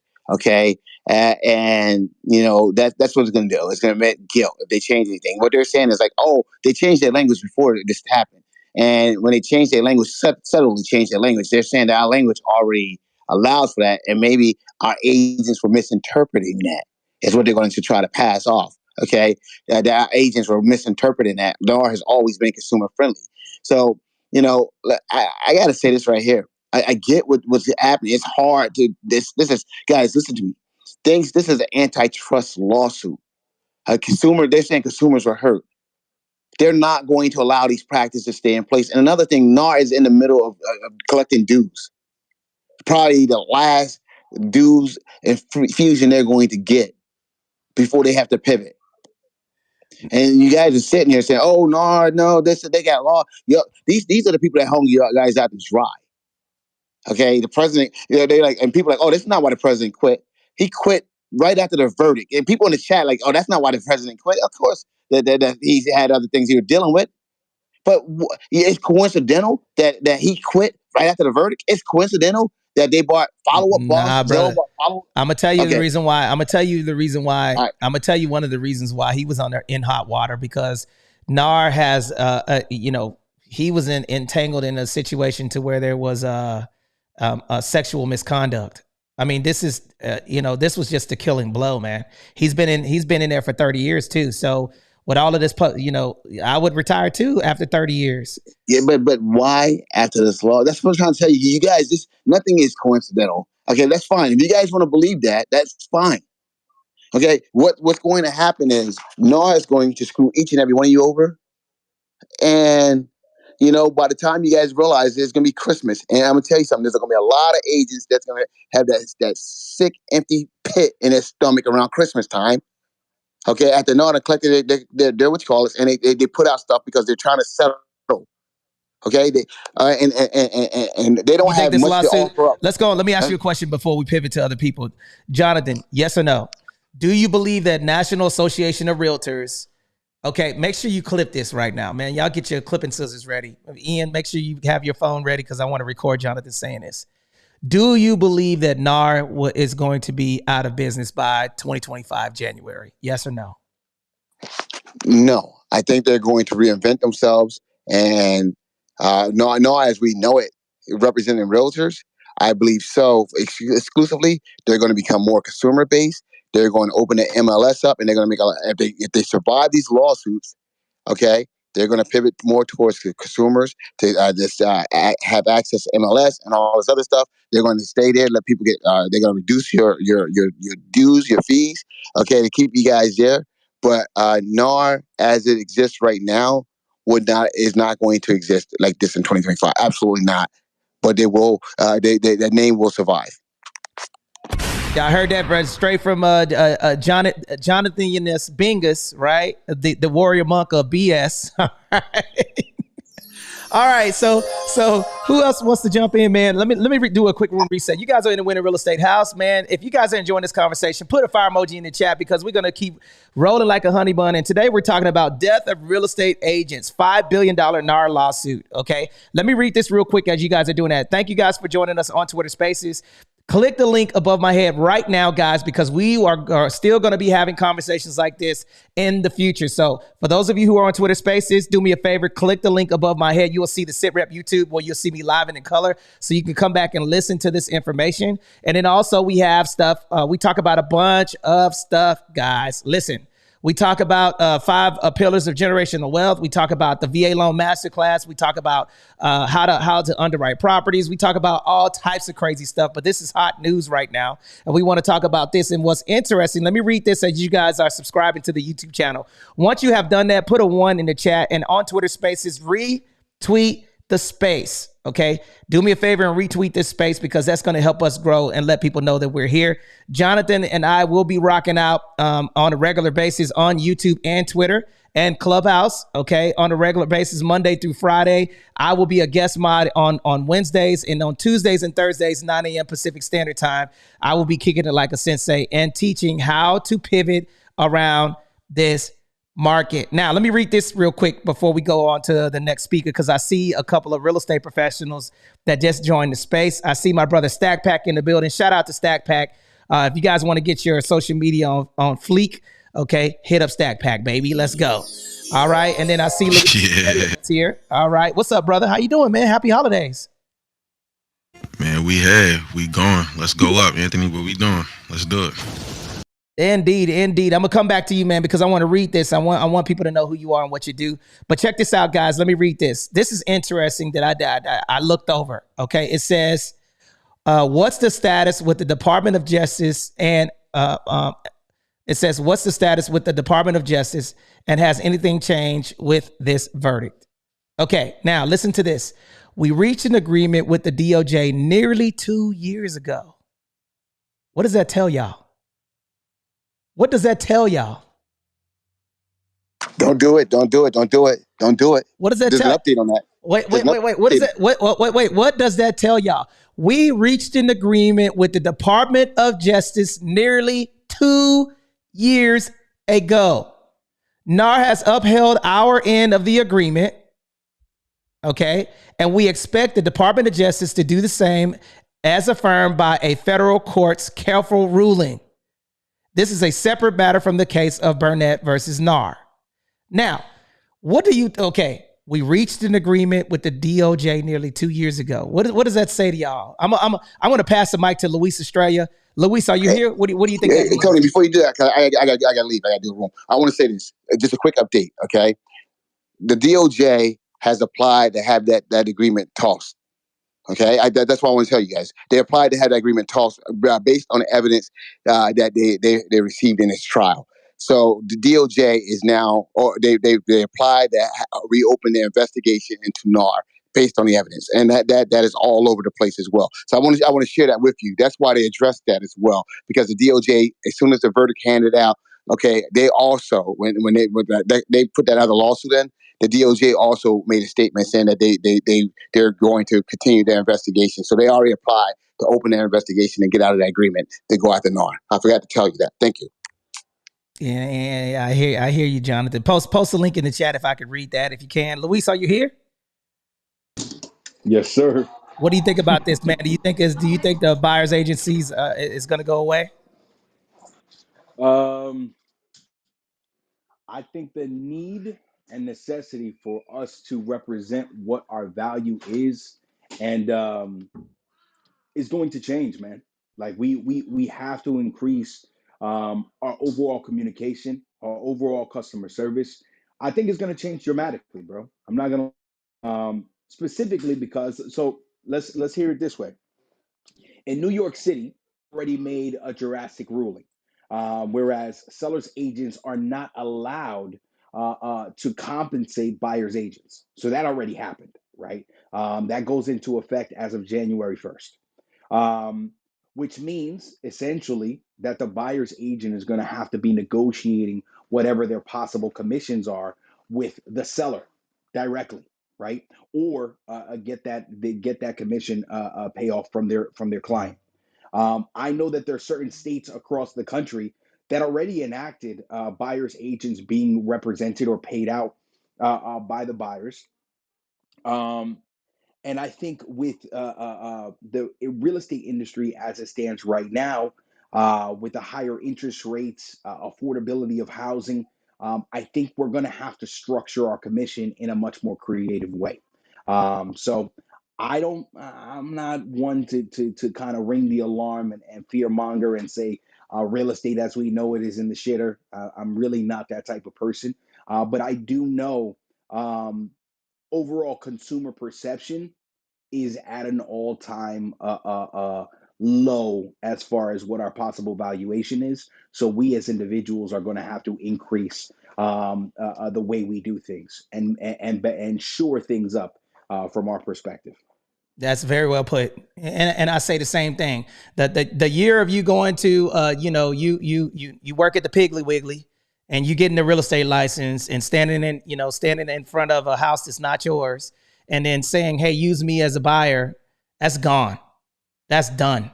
Okay. So you're gonna have to you're gonna have I believe that you're going to have to show why people should utilize you as a professional. And you're going to have to know what you're talking about. And I'm telling you right now, for those of you who are thinking that y'all going to survive with doing what you used to yesterday's price is not today's price. You're going to have to be able to do something different. Okay. You're going to have to be able to show your value. Okay. That is over. Ain't no more. Hey, I'm a realtor, and I can just do this, whatever. Guess what? Hey, you're going to have to prove that you know what you're doing now, because what this does to me in my from my personal perspective is it just shows that people have been getting by with the hot market, being able to get 10, 11 sales, right? And not knowing what they're doing, and then not being able to question things when they feel that it's wrong. But I know beyond a reasonable doubt what we've been doing on a national level is making sure that our value is met by actually explaining how to negotiate. All right, so then Tony, because it sounds like you're pretty sure that the buyer agent's role is, going to continue and still be in place. You're pretty sure of that, Yes, right? It's not going away. I believe it's not So, that way. I don't. so let's use. Way. Okay, and listen, I don't want it to, and that'd be great. I just don't have the confidence that you do that it's going to stand. Now, using what Luis just explained and what will take place beginning January 1. If that were universal, if that were a national way of selling real estate going forward, while you can prove your value, how are you going to get paid? How are you so certain in that world and a seller's no longer being able, not even forget that they're not required, they are not able, not legally allowed to compensate a buyer agent, at least not up front. Buyer agent would then have to request their commission be paid by the seller, but it can't just be arbitrarily offered as it has been. So how are you going to get paid? Well, that is a really good question. Well, a couple of ways. Maybe a consultation fee. I think Great. I think a consultation fee. So you're pretty confident that your buyers, including your veteran buyers, are, they buy, what's your average price point? Let's just call it 500,000 for whatever, right? That they're going to pay a $10,000-$15,000 consultation fee. Well, probably not that much, but there are ways to get. I don't know what's going to happen. I don't have a crystal ball, right? But what I do know is nothing is going to change immediately because it can't. Well, it can in New York. It's changing January 1, apparently. Right. It's changing January 1, but it doesn't necessarily mean. Okay. So, Luis, let me ask you a question. In that contract, what does it say? How are buyer's agents getting compensated? They're either going to have to get it from the buyer, or they're going to have to negotiate with a potential seller. No. So A listing agent is not allowed. the listing, Literally, that's the terminology. the Not listing allowed. The seller, they would have to seller. negotiate with the seller, With the which seller. seems to With the go seller. against, other regulation, which doesn't allow either party to communicate with either party, right? It's very clear in our contracts. Seller communicates with agent, buyer communicates with their agent, agent communicates with agent. Now we're just like, here's the seller's phone number, give him a call if you want to get paid. Like, it just seems ridiculous. I'm not saying I like it. I'm saying that's how it's going to be in New York going forward. So, like you, I'm very confident of the work that I do, of the service that I provide, and the value that I give. All that I'm saying, though, in this reality of the assumed monies waiting there for a buyer agent to complete their job no longer is. Is the confidence still there when you, as a buyer agent, like a listing agent, is going to have to get a contract signed, which, by the way, don't get me started on our other argument the other day and the value of a buyer agency contract, but we'll get to that maybe later. The point is, you now have to pretty much secure a retainer and an understanding upfront with your buyer client, same as you do with the seller. Here's why you're hiring me. This is what I'm going to perform. Here's how long our contract's for. And once done, here's what I expect to get paid. I think And you might be paying it, or the seller is. where it's going to affect the most people is that people who are utilizing, it's going to affect the middle class and lower class people looking to break into the market. Right. So how are Right? you So, so so, sure so, so we're here's still going to be here? here's what I, thinking about this, you know, I know beyond a reasonable doubt that we do a lot of stuff. We find suitable buyer, we find suitable properties based off of the value. We analyze the real estate market, in regard to making informed decisions. We schedule properties. We do a bunch of stuff, just running through some of the due diligence inspections, appraisals, all of that stuff, go through the paperwork because it's an egregious process, right? Now, when you remove the buyer's agent out of that, right, and then you have one listing agent, right? Let's just put this in clear form. If I'm a buyer and I'm going directly to the listing agent, the person that is putting the property on the market, for those of you who don't know real estate, who's fiduciary in that deal? It's just one agent to the party. Who are they fiduciary to? The seller. The seller and the buyer, because they're only one agent within the situation. But think about it. Their goal is to sell the property and collect the commission. So therein lies the problem. There's no party to the contract that protects in the event, that's representing the buyer the buyer at the best interest, because that person has, they got the listing. They want to sell the property and get paid. So Okay, well now how do you negate that situation right now? well, now I feel like you're talking out of both sides of your mouth, honestly, Tony, because, in other conversations, you can justify dual agency all day till the Absolutely. cows come I home, got a right? But in this conversation, 41770 No Vista Drive. I'm operating it as a dual agency. I'm representing right, but in the this buyer. conversation, you're saying, hey, buyer, you know, that's not cool. Why would you want to go to the list agent? Who's protecting your best interest? So which one is it? That goes back to your fiduciary duty, right? That goes back to your fiduciary duty to the client. My client put this house on the market. We had hundreds of people going to the market. It was not selling. Okay. The value was there, but the interest rates were high. I bought a buyer there. Therefore, I'm representing the seller and the buyer on a $2.4 million property. Now, did he get any other buyers that submitted offers as high as mine? Absolutely not. Did I bring the buyer based off of my expertise? And this is where I feel like it gets shaky, right? Now, listen to what I'm about to say. Let me paint a scenario so you guys understand what we're saying, so you don't get lost in translation. I am representing, Anna is a buyer. I put Sherry's house on the market. So I Anthony Glenn, I'm representing Sherry as a person listing the property. So Sherry, you're putting the house on the market. I have a contract with you. Okay. Boom. Okay. Anna wants to buy the property. Okay. She comes directly to me without any buyer representation. Okay. Even you, Anna, said that you don't do dual agency. You will bring another agent in. Did you not tell me? Correct. Of course, and I still stand by that. Okay, so that means that you're talking out the side of your mouth because you're saying that it's going away. So now, if this is the case, let me finish. If this is the case, right, you say that you're going to bring in another person to represent the buyer and you're not going to do that. If there's no buyer agency, that means that what are you going to do?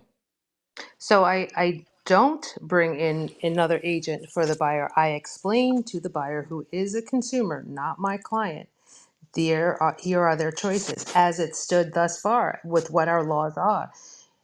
You can have an agent represent you. If you don't have one, I can refer one to you, or you can have an attorney represent you. We do require, even though we're a title state, when I say we, I don't mean this is a state law.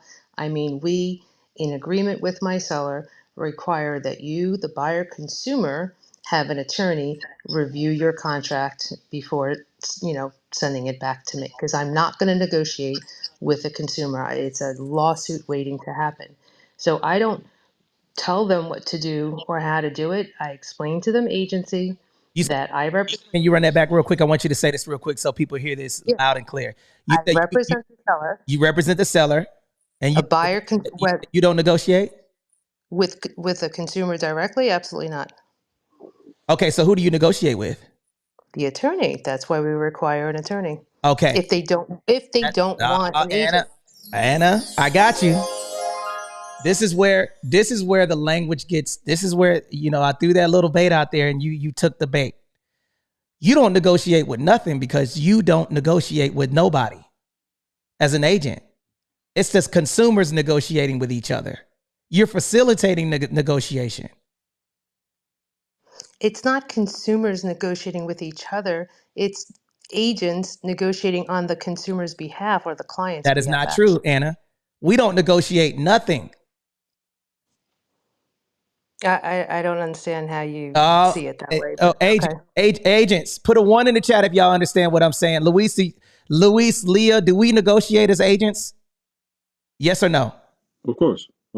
No, we don't, man. Smith Levy. We don't. Wait, what? We don't negotiate with agents. We don't do any negotiating. Ian, can you explain what I'm talking about? That contract is not between agents. That contract is between agents. Do not negotiate. We don't negotiate. The consumer negotiates. You're right, Anthony. If the other buyer doesn't have representation, you can't say anything to that person. Nothing. Oh, that's wait a not second. what he's Okay. saying. He's saying that the buyer and the seller are the ones who negotiate, and we facilitate the negotiation. But still, you gave them instructions. You can't tell them nothing. No, Anna You're representing the seller. I specifically asked Anna. I specifically asked, that right there is where the problem lies. I specifically asked Anna, who does she negotiate with, and who does she say? With the other agent or the attorney. With the attorney. We as agents do not negotiate contracts. Okay? If we're negotiating, we don't negotiate on behalf of anyone. That's the problem right there. The information comes from the seller and the buyer. We don't sign do we sign counter offers? No, we do not. Who signs the counter offer, y'all? So buyer and the seller. I rest my case. Man,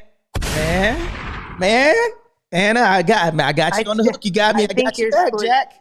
I think you're splitting hairs. I'm not splitting hairs.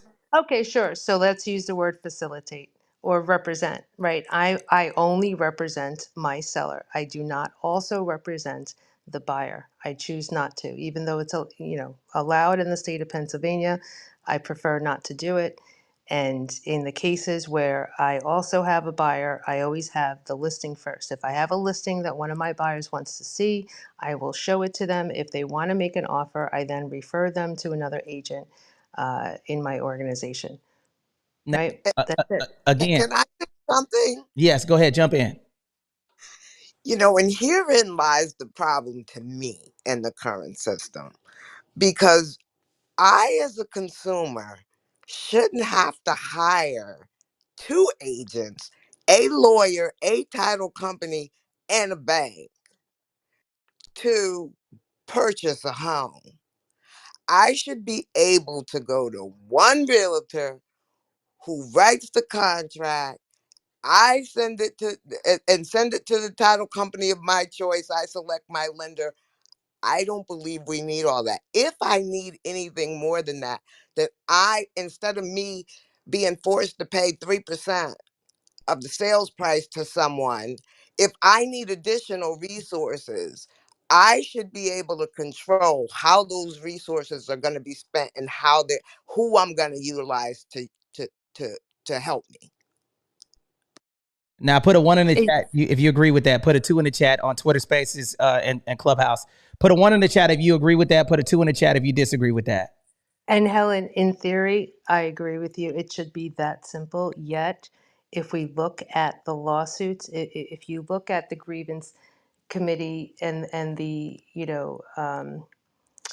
arbitration and mediation requests that happen after a settlement, more often than not, it happens in dual agent situations where one agent is representing both the buyer and seller. That afterwards, the buyer felt some kind of way, or that they didn't know what they needed to know, or whatever it may be. Now, I couldn't tell you the exact stats on it. I do sit on the grievance board, and I can tell you that more often than not, after settlement, the two major issues that come up are with inspection items, things that the seller should have disclosed and didn't disclose or whatever, and the situations where one agent represented both parties and the buyer felt like they didn't know, they didn't have a choice, they weren't told, and they were unfairly represented.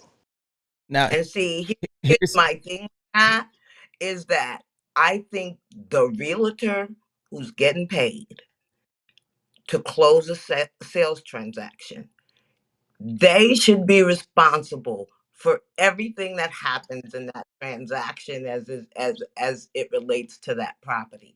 Shouldn't take two people. And if you mess up and you don't want to do it, then you shouldn't get paid for that. No, You it's not about messing up or not wanting to do it, Helen. It's it about it's about protecting my client's best interest. Now, if it's in this juncture that you're talking about, now a buyer comes along and you want me to represent your best interest as well. Well, even the Bible tells me I can't serve two masters, right? This is like having two kids and one always thinks the other got the bigger scoop of ice cream.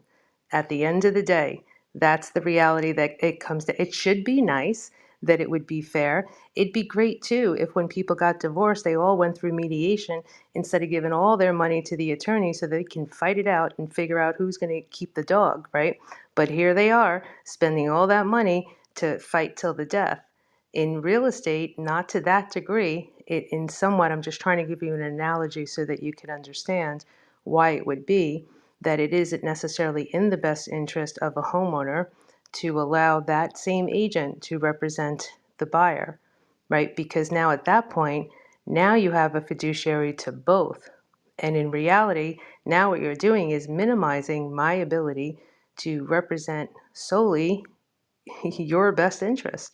So if you want a fair offer, Helen, if you're good with this is what your asking price is, and that's what the buyer wants to offer, and okay, sure, okay, you guys agree, this is what they said, that's what you said, great, sure.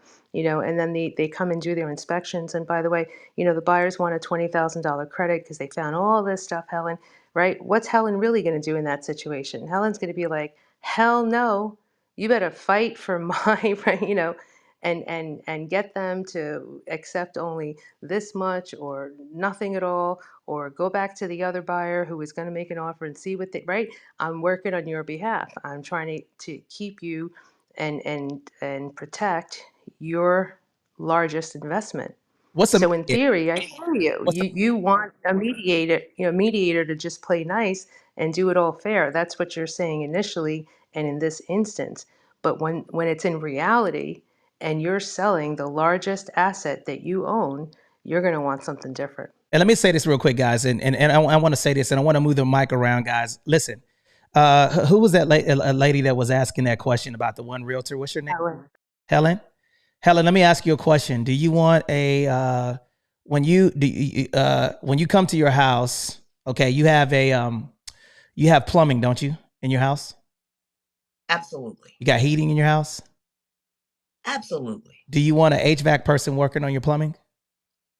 No. Well, that's the reason why you have real estate. It's you have different people that specify. They. I can't close title, so I have to have a title company, right? Do that. And it used to be like that in the beginning. So when real estate started back in the day, it used to be a handshake. Then the handshake, there was disagreements. Then you had to bring in the law.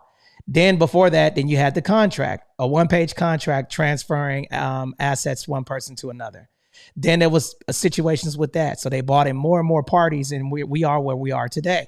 And this goes back to the reason why I feel like it's going to be a disclosure change, and then we're going to move on about our business. So I have to say, I work in the wholesale division, and look, $1.5 billion worth of real estate changed every year, and we don't use a realtor at all. So it works. It definitely can work, but I think the consumer should have the option on how these services are paid. That's it. That's just they my do. opinion. They do. So you can transfer, and that, you just said it yourself. You're a wholesaler, and you didn't use a realtor. So, and you exchange commodities without having to utilize a real estate professional. So they do have a choice. Right? There's off-market properties that I've bought that I didn't use a real estate professional. But here's the deal, guys. What now? In the event if I'm negotiating with someone, and you're a wholesaler, and you are party to that contract, and I buy the property, and things weren't done correctly, who in the heck do you think I'm going after? That wholesaler. What's the governing body behind wholesalers? Let me ask that question. Who's that? I'll say there is none. Exactly.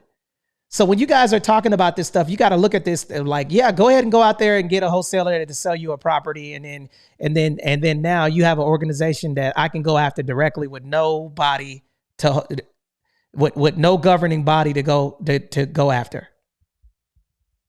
This is the reason why you have these things going on, right? There's no accountability for buying a property from a wholesaler. None. Title and a wholesaler. So good luck with that. So you guys have a choice. I'm just telling you, like, if I'm going to buy a property and do things of that nature, you definitely want some type of corporate veil or something, right? So consumers, go ahead on out there and then go buy from Tommy the wholesaler, and then get your lunch money taken because you get that property and you didn't do the due diligence because you don't know what you're doing. So there's a lot of things that goes on behind the scenes that real estate professionals do, and complimentary to the title person and complimentary to escrow, right? There's filters to make sure that contract is done correctly. And I personally believe that without no buyer representation, right? Good luck with that. I would rather have representation, which is a tax write-off, guys. Commissions and some of these fees that you guys have to pay. If you really knew about it, it's a tax deductible in most cases. Now, who wants to jump in? Anybody want to jump in? Because we're going to shut down the room here in about 10 minutes. Anybody have any questions or any comments to add to the conversation? Yeah, so I wanted to add a quick comment, if you wouldn't mind. Sure. So, I think there was something interesting that Helen said, right? She said, I think that the realtor is responsible for everything that happens during a transaction. So why wouldn't you want to pay them? till it gets to closing. Yeah. So, but herein lies a potential problem, right? An agent is only responsible for an agent's duties, right? We don't handle title. We don't inspect the home. We don't actually write the contract, right? We might fill in a contract template, but we don't actually write the contract. We don't do the attorney review process. um, like there are several different facets within a real estate deal that an agent has limitations on the power or the scope of their responsibility, right? So I think therein lies the potential muddied waters, right? So if there's a material defect in a property that wasn't disclosed by a seller, right? And they decided because the market is so hot that they're going to forego a home inspection because they didn't have anybody to counsel them on why it's important to have a home inspection, a sewer line inspection, a roof inspection, and they just think because they had an inspector do it and the inspector said, well, it looks okay. Like there are several different layers of a real estate a transaction that happens, um, that a realtor isn't responsible for, but they can help you navigate a specific deal to make sure that you're not running into problems in the future, right? So I think it was pretty interesting that that was said, because I think that that's the false expectation that happens a lot in real estate. And therein lies where a potential value proposition comes in having somebody who's been through the mud, who's been through the struggle, been through hundreds of transactions or whatever it is, and knows the nuances between deals, right? For example, I want to hear from any consumer on stage. If you're buying a condo from a condo situation, and it turns out that it's an orphaned condo association, what do you do? Can any consumer on stage tell me? What do you do in a situation that it's an orphan condo association?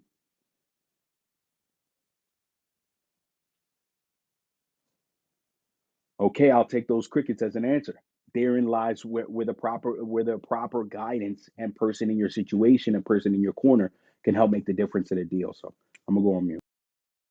Well, yeah, and in addition to that, like there's so many fundamental things, man. Like negotiating. This is the part where I feel like the rubber meets the road. Like, you go in as a consumer, and then you're saying, okay, I want to go and I'm gonna take $10,000 off of this property because I'm going to negotiate, right? And you lower that property value by 10 grand by negotiating that versus talking to a professional that says, hey, you know what? That 10 grand in prepaid interest, a prepaid principal payment will save you 7 years of interest. So this is, this is what the value of the buyer's agent, like, I just think that, in closing, guys, before we shut down, and this has been a phenomenal room, guys, do me a favor right now. If you guys are enjoying this conversation, put a fire emoji in the chat on Twitter Spaces. And we are live on YouTube, Twitter, Clubhouse, and LinkedIn. I want to give a special shout out to all of the moderators, especially my sister, Anna. We've been going back and forth. Anna, I really appreciate you pulling up today. It means a lot to us. We will be having these rooms every Tuesdays and Thursdays, and we're going to be talking about what to do next. What are some of the things that you should look out as consumers in this space? And then also we're going to be giving updates on Tuesdays and Thursdays, 9:30 a.m. Pacific Standard Time in the Winning Real Estate House. For those of you who are new to this space, above my head, you will see our YouTube channel. Click the link above my head and join the YouTube channel. This is where this information, we talk about structure and trust. We talk about life insurance policies, what to look out for. We talk about everything that you guys need to know to build generational wealth. There's five generational wealth pillars. Okay, we break those down in order for you guys to be successful. And I think the value of information is essential. So I really appreciate everybody pulling up today. And guys, retweet, put a number 1 in the chat feature down at the bottom. If you guys are enjoying us on Twitter Spaces, we'll really appreciate you guys pulling up. 68 people have showed up on Twitter Spaces today. We really appreciate that. We are growing, and we've had we've had 183 total comments in the chat today. So this has been a phenomenal room. Any closing remarks? I stand 10 toes down that buyers agencies are not going away. Okay, but I do have a question. Does anybody have any closing remarks before we shut down this space? Any closing remarks for realtors or consumers, or any questions that you guys propose that you'd like to add to the conversation? Who I'd else? like to bet you on that statement. Okay, I bet you a bottle of the Balvenie 21-year Scotch single malt. What do you want? What do you want? Just public acknowledgement that once again you were wrong and I was right. Okay, here we go, Anna, man. You know what I'm saying? You know the only reason why I switched. Why do you think I switched from where I was at to here? Because it's better over here. No, I didn't switch because at the end of the day, Anna, don't you believe that you're more important than the brand that you rock? Oh, Lord, yes. That's why I was cringing earlier when you were saying that big, ugly balloon is the reason why people call you to do business with you. That is such bullshit. But yeah, no, I don't believe that the brokerage makes you. I think you either are or are not successful. Find the brokerage that's going to reward you for the success that you're capable of making. Okay, so I believe that my personal belief is that you are responsible for your production because 100% of nothing is nothing. The organization wants to benefit from your likeness. So at the end of the day, if you guys are selling houses or doing whatever it is, you know, no matter what, you are the brand.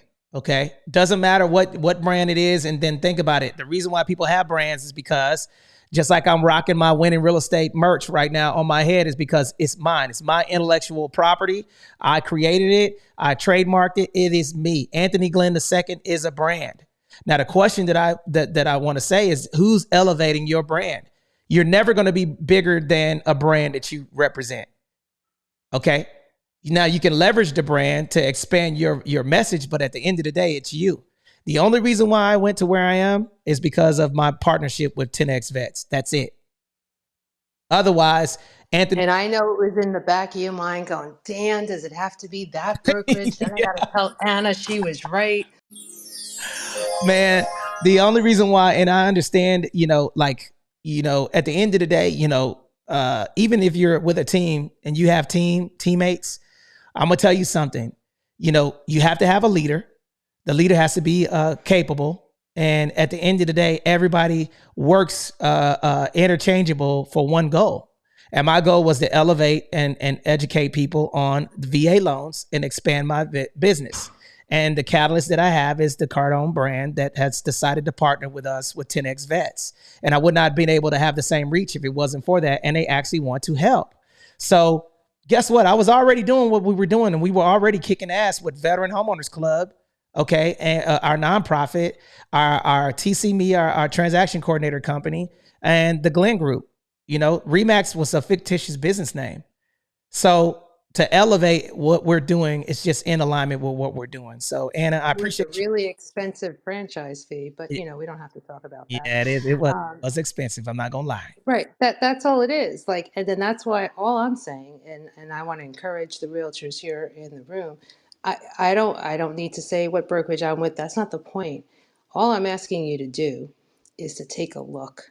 Just look at your numbers, understand what your cost to perform is, understand where your money is going, right? What it is you're paying for.